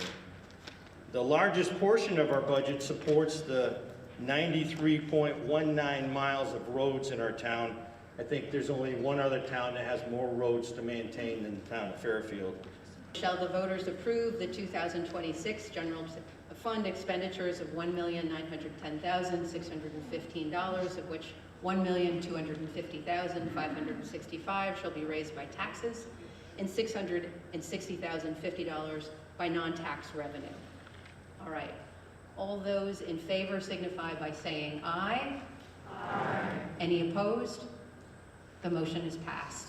So moving to the actual vote on Article 3, again, this is the Article number 3. Shall the voters authorize the Select Board to appoint a town clerk in accord with 17 VSA 2651E with, as amended, the Select Board to have a committee to assist in the selection of this town clerk to be comprised of X number of Select Board and Y number of townsperson, being one less than the number of Select Board members on the committee. All right. All those in favor of this article signify by saying aye. Aye. Any opposed? Nay. All right, the ayes appear to have it. Article 3 has passed. For C1 Select Board person for a term of 3 years by ballot, the results of that election were 65 to Dave Persons and 36 to Martha Manning. David Persons was the winner of that election. Moving on to the present election, 4D, 1 Select Board person for a term of 2 years by ballot. The results are Damian Brannon, 53 votes, Martha Manning, 49. The winner of this election is Damian Brannon. Congratulations. Move this down. I'll keep it quick. It's been a long meeting, I know, but I am Sarah Allington, and I'm the library director. And we've had another really busy year at BNML. You've heard me say that compared to libraries in other towns of our size, we're open more hours, we have more borrowers, more circulation, more programs, more program attendance. And the visits continue to increase. They were up again by 10% in this past year. We often have, 35 people or more just at our regular weekly story hour, sometimes close to 50. So some people will say, what's going on at the library? There's cars all parked all the way down 7th Road, and it's just a regular Wednesday at the library. Article 12, shall the voters approve a donation of $3,000 for the outdoor classroom with a previous allocation of $0? Who moves? Let's hear from Ms. Sargent. So I work at the school, and the outdoor classroom is a program that Fairfield has, and while it is funded by the general fund, we ask for a little bit more. We do programs like the maple sugaring unit. The kids go out in the community and tap trees. They come back, they go and gather it, they come back and they boil. In the spring, they plant vegetables, and have a plant sale to fundraise for the outdoor classroom as well. Those in favor, say aye. Aye. Those opposed? Recently, the select board is trying to digest a new piece of legislation called Act 181. We have some experts in the room. I know the hour's late. We wrote a letter looking for guidance, made a couple phone calls to the people at the state. The state has been divided. The entire state of Vermont is now in 3 zones, Tier 1, Tier 2, Tier 3. The village area of Fairfield is Tier 1. Tier 2 is probably 95% of the town of Fairfield. And now, if you want to build a house, under certain circumstances, you will no longer be dealing with local planning and zoning. You'll be dealing with an Act 250 board. I just couldn't leave this meeting without saying, your select board knows about it. The committee who's implementing this does not have the answers. They're sorting it out. It's on our radar. It should be on your radar if you're a property owner in Fairfield.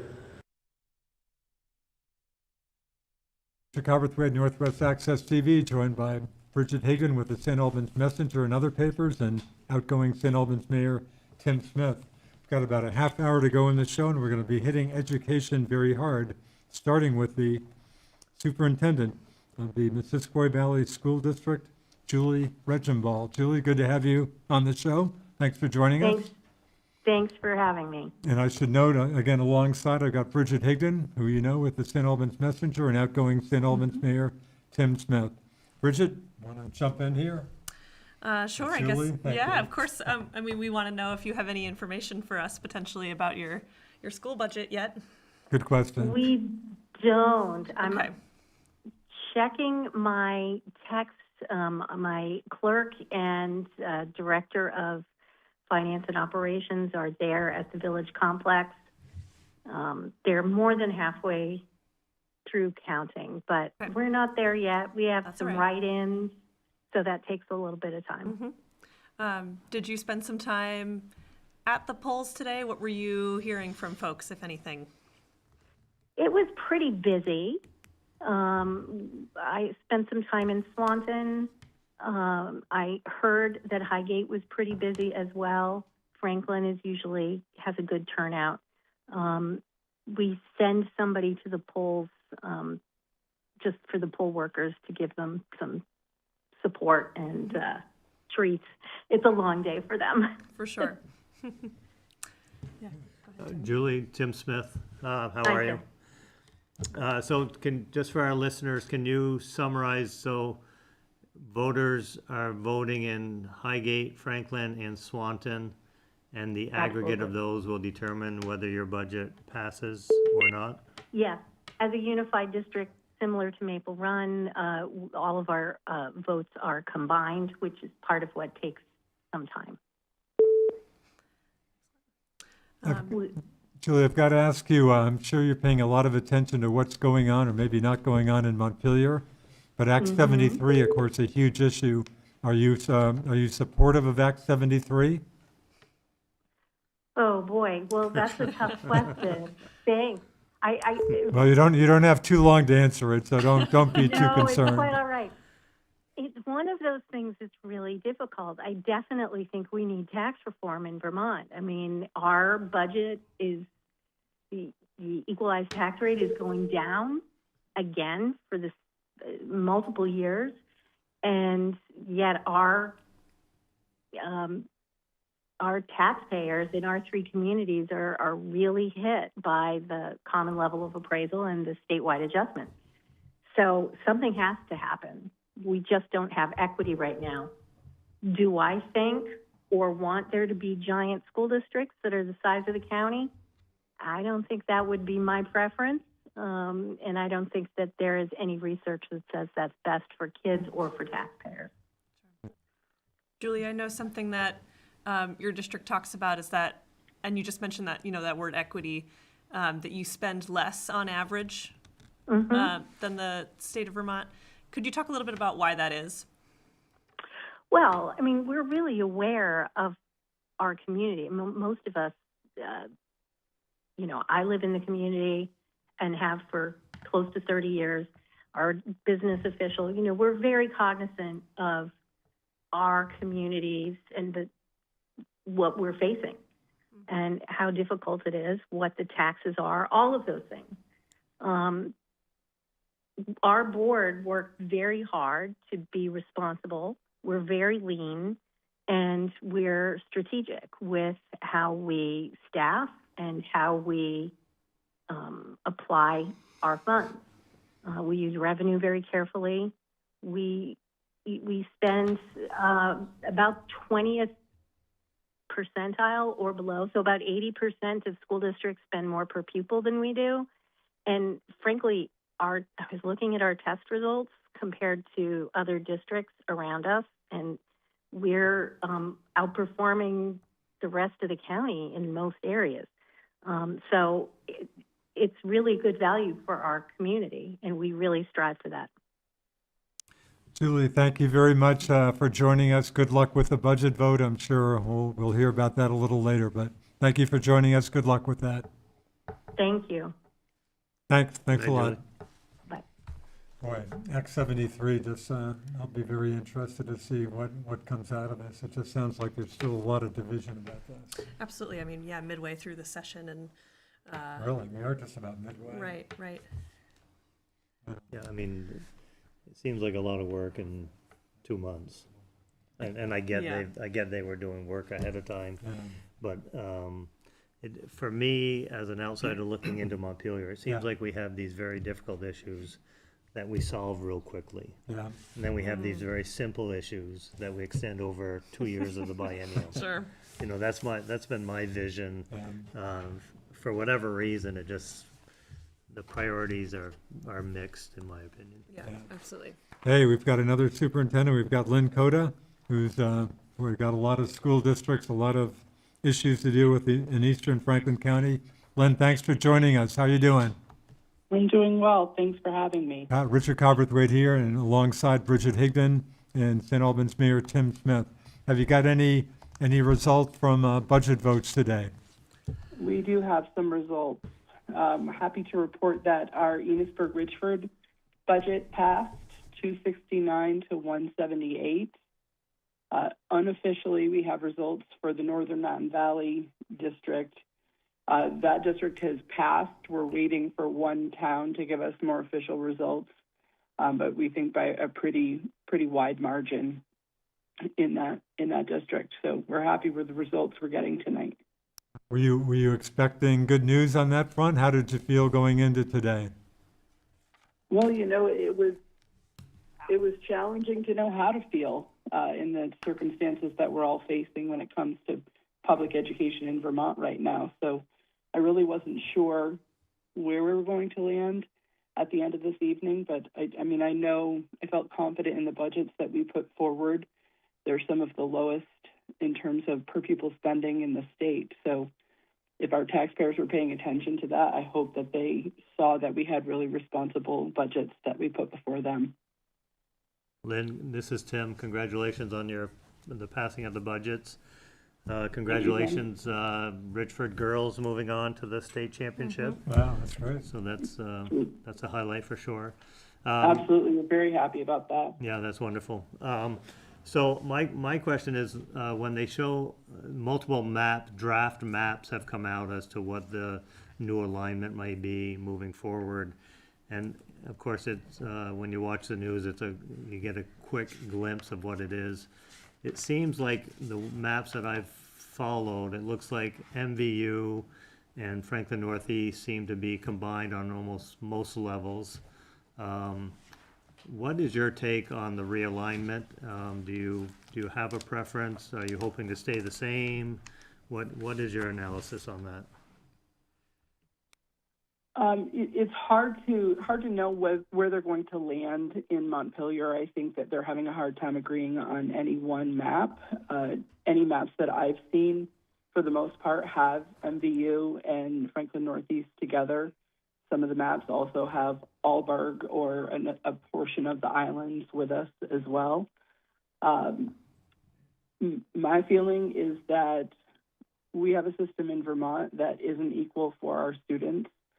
And it does matter what your zip code is in terms of what your opportunities are in our schools. And I think that we have some difficult decisions to make as a state.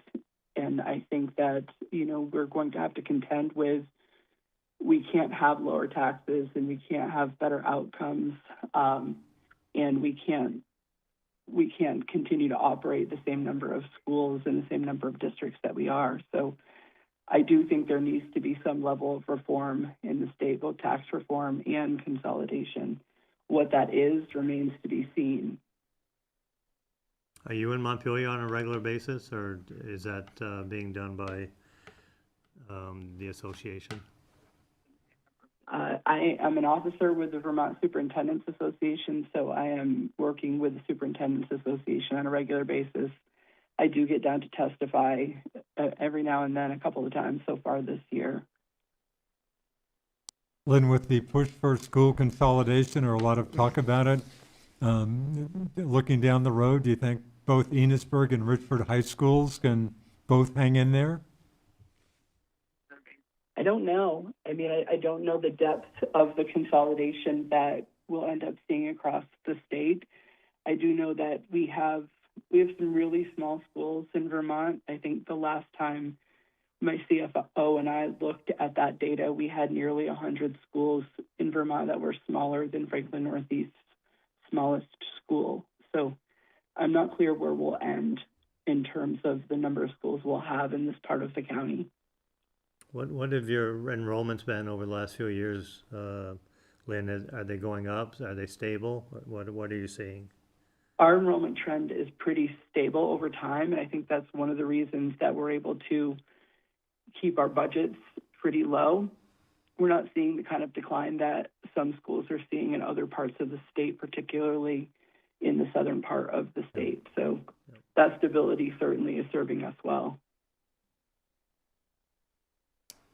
So just, everybody's concerned about just taxes and stuff. To actually reduce education costs, does it come down to just cutting staff, or is there, sounds like it's pretty difficult to actually come in with a lower budget? Is that, pretty impossible in your eyes?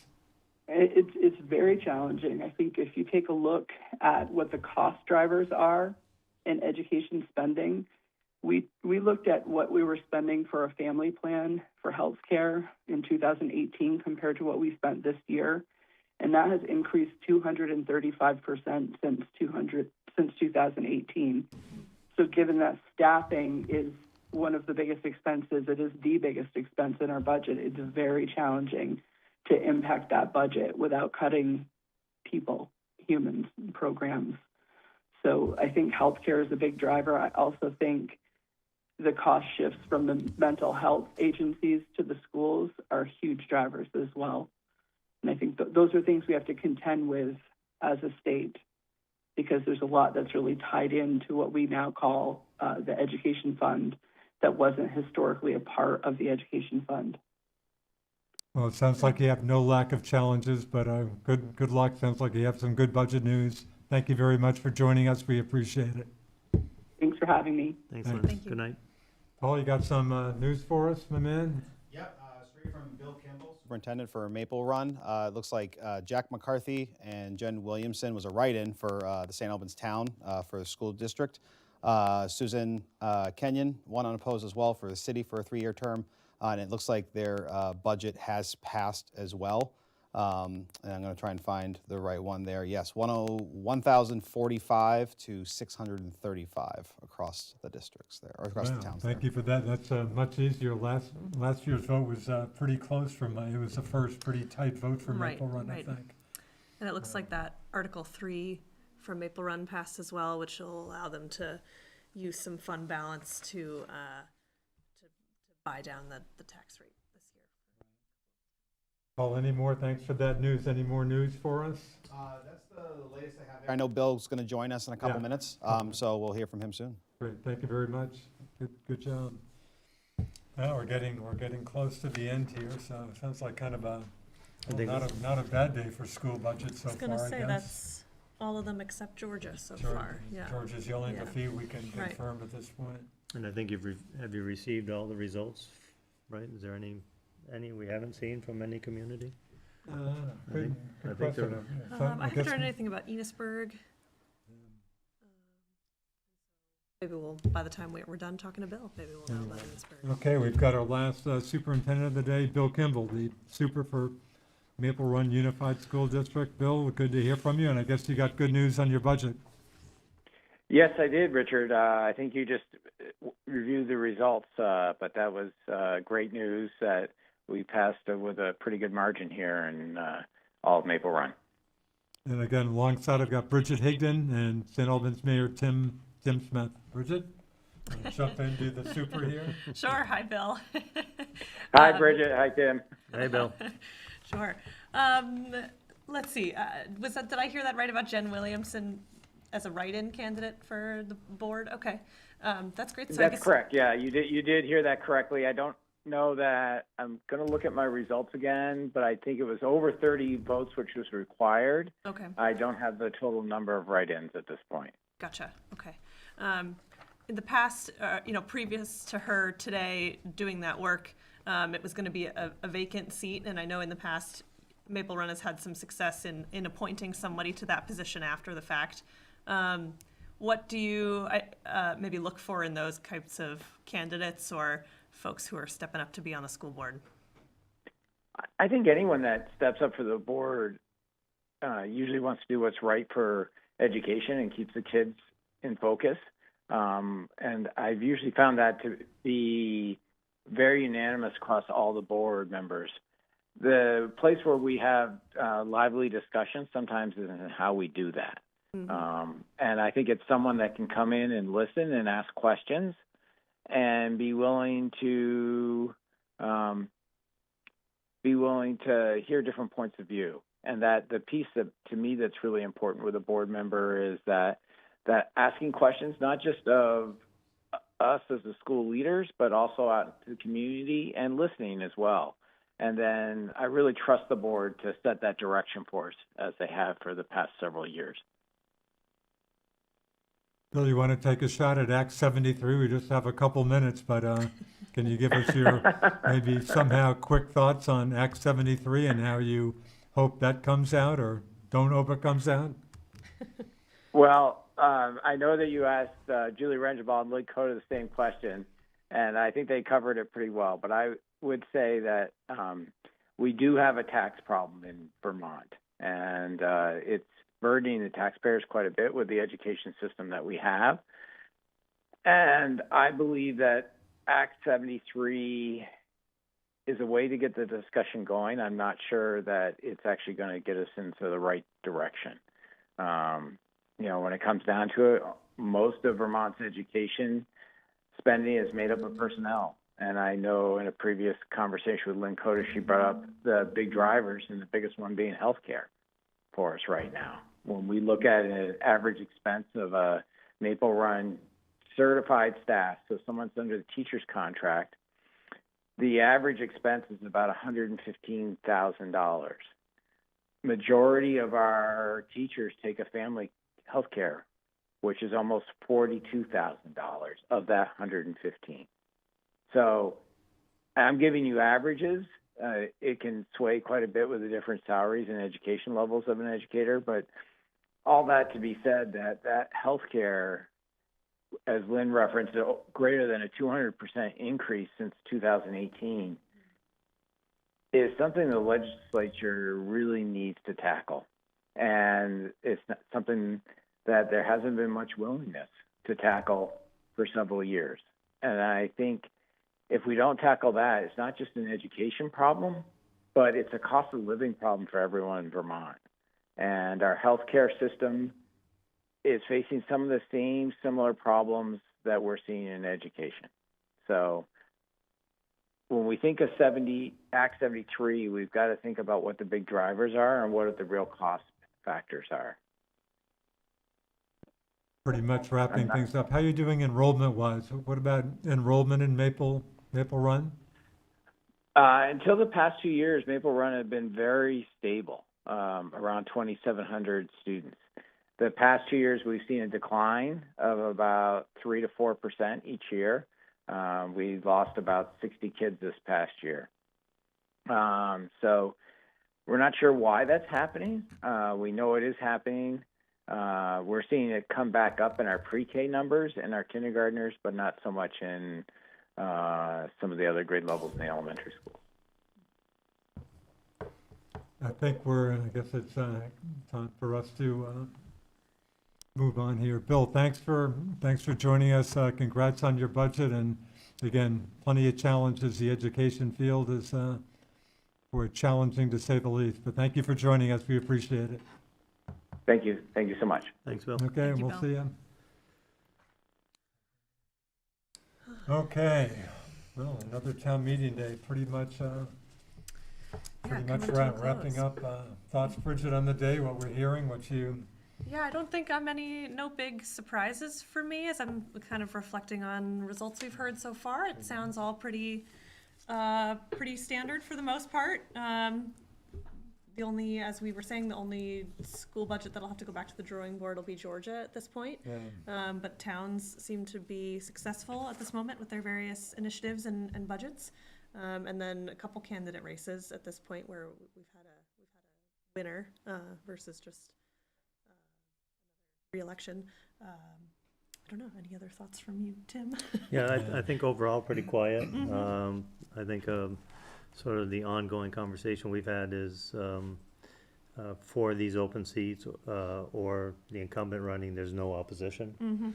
And why might that be, and how might we change that to have some competition for some of those seats to conversation when the Messenger does their articles and they ask the candidates the questions. It's always interesting to see the comparison, and I think when you have that competition, that brings that forth. Right. And I think the system is better for it when that happens. Yeah, absolutely. It makes me wonder just a little bit about, I guess, sort of the political moment we're in right now in terms of a lot of people either feeling activated and motivated to do some work or feeling tired and burnt out over just sort of the ups and downs over the last couple of years. And so I think both are true. I think some people are feeling motivated and some people are feeling burnt out, and that's hard and understandable, I think, for both accounts. Well, it sure sounds like a pretty obvious point. It sure sounds like we're in a lot better shape in Vermont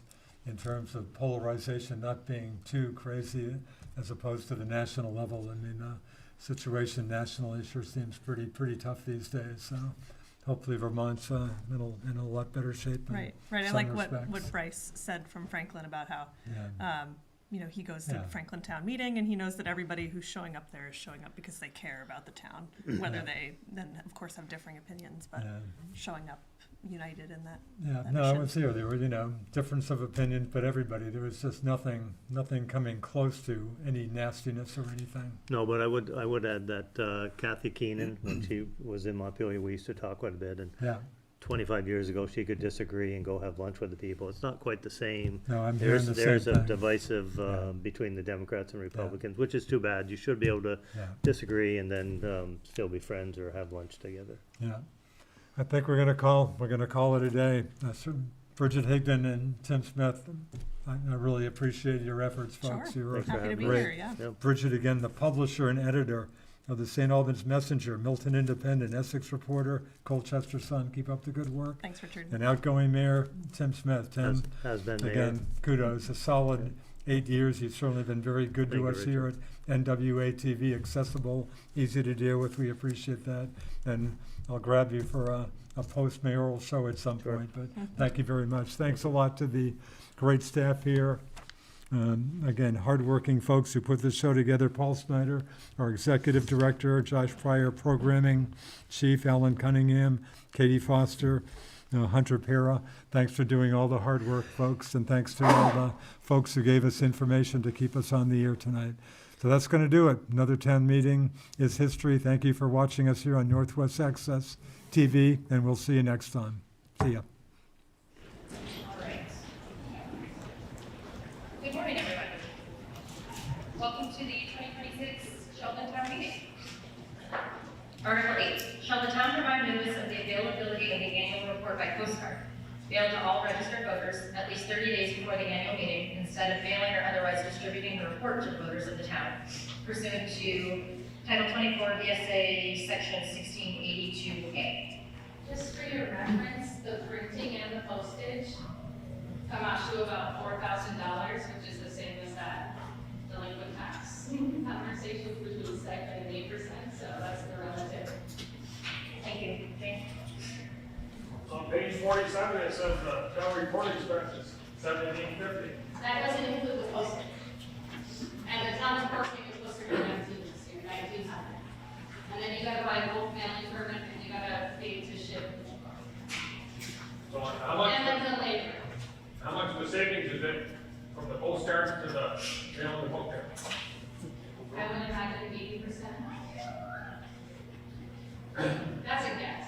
The Franklin, the Northeast District, they send out the book out for less than 25 cents. That looks a lot thinner and lighter. Not really. But that's a valid point, right? We include all of the reports that are sent to us, Northeast Fireworks, Safely, none of that's required, it's an auditor's report.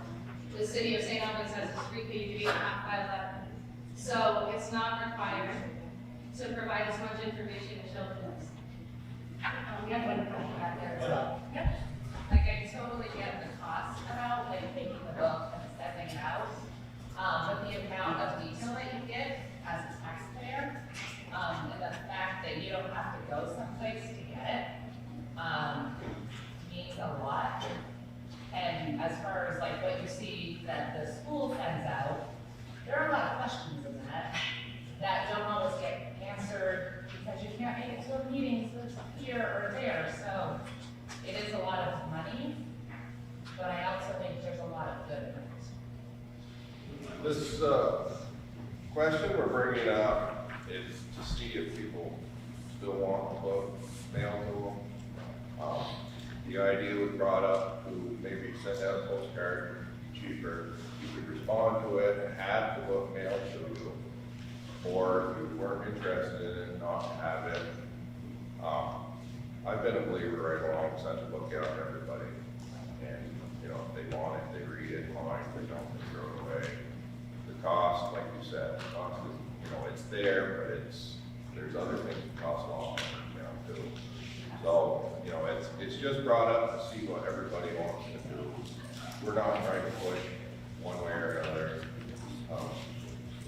So that's just, make that clear. We're not trying to get the book so you guys can't find the book and have to go chase around and find it and you don't have it. It's just a question coming out, that's all. Completed a QR code on the postcard that will take you right to the digital PDF, all 70 pages. But you also have, like, I mean, my parents live in another town. They're 82. I don't know. It does just for the voters. right. I totally get that, but it does put difficulties on people who don't have that access. I've gone to the mailbox and, you know, it's gonna, you come, you throw that on the table. And postcard, you know, that's it. But this, is a pretty major piece of mail. Whether you come to the meeting or not, you may read that. And people will get information about the town. Whether they come to the meeting or not, that has nothing to do with it. But they're getting the history of the town. We will be ending discussion and moving to a vote on Article 8. The question at hand is, shall the town provide notice of the availability of the annual report by postcard, mailed to all registered voters at least 30 days before the annual meeting, instead of mailing or otherwise distributing the report to the voters of the town, pursuant to Title 24 VSA Section 1682A. All those in favor, which means you'd be moving towards a postcard, please indicate by saying aye. All those opposed, nay. Nay. The nays appear to have it. Okay. The nays have it, and the motion is rejected.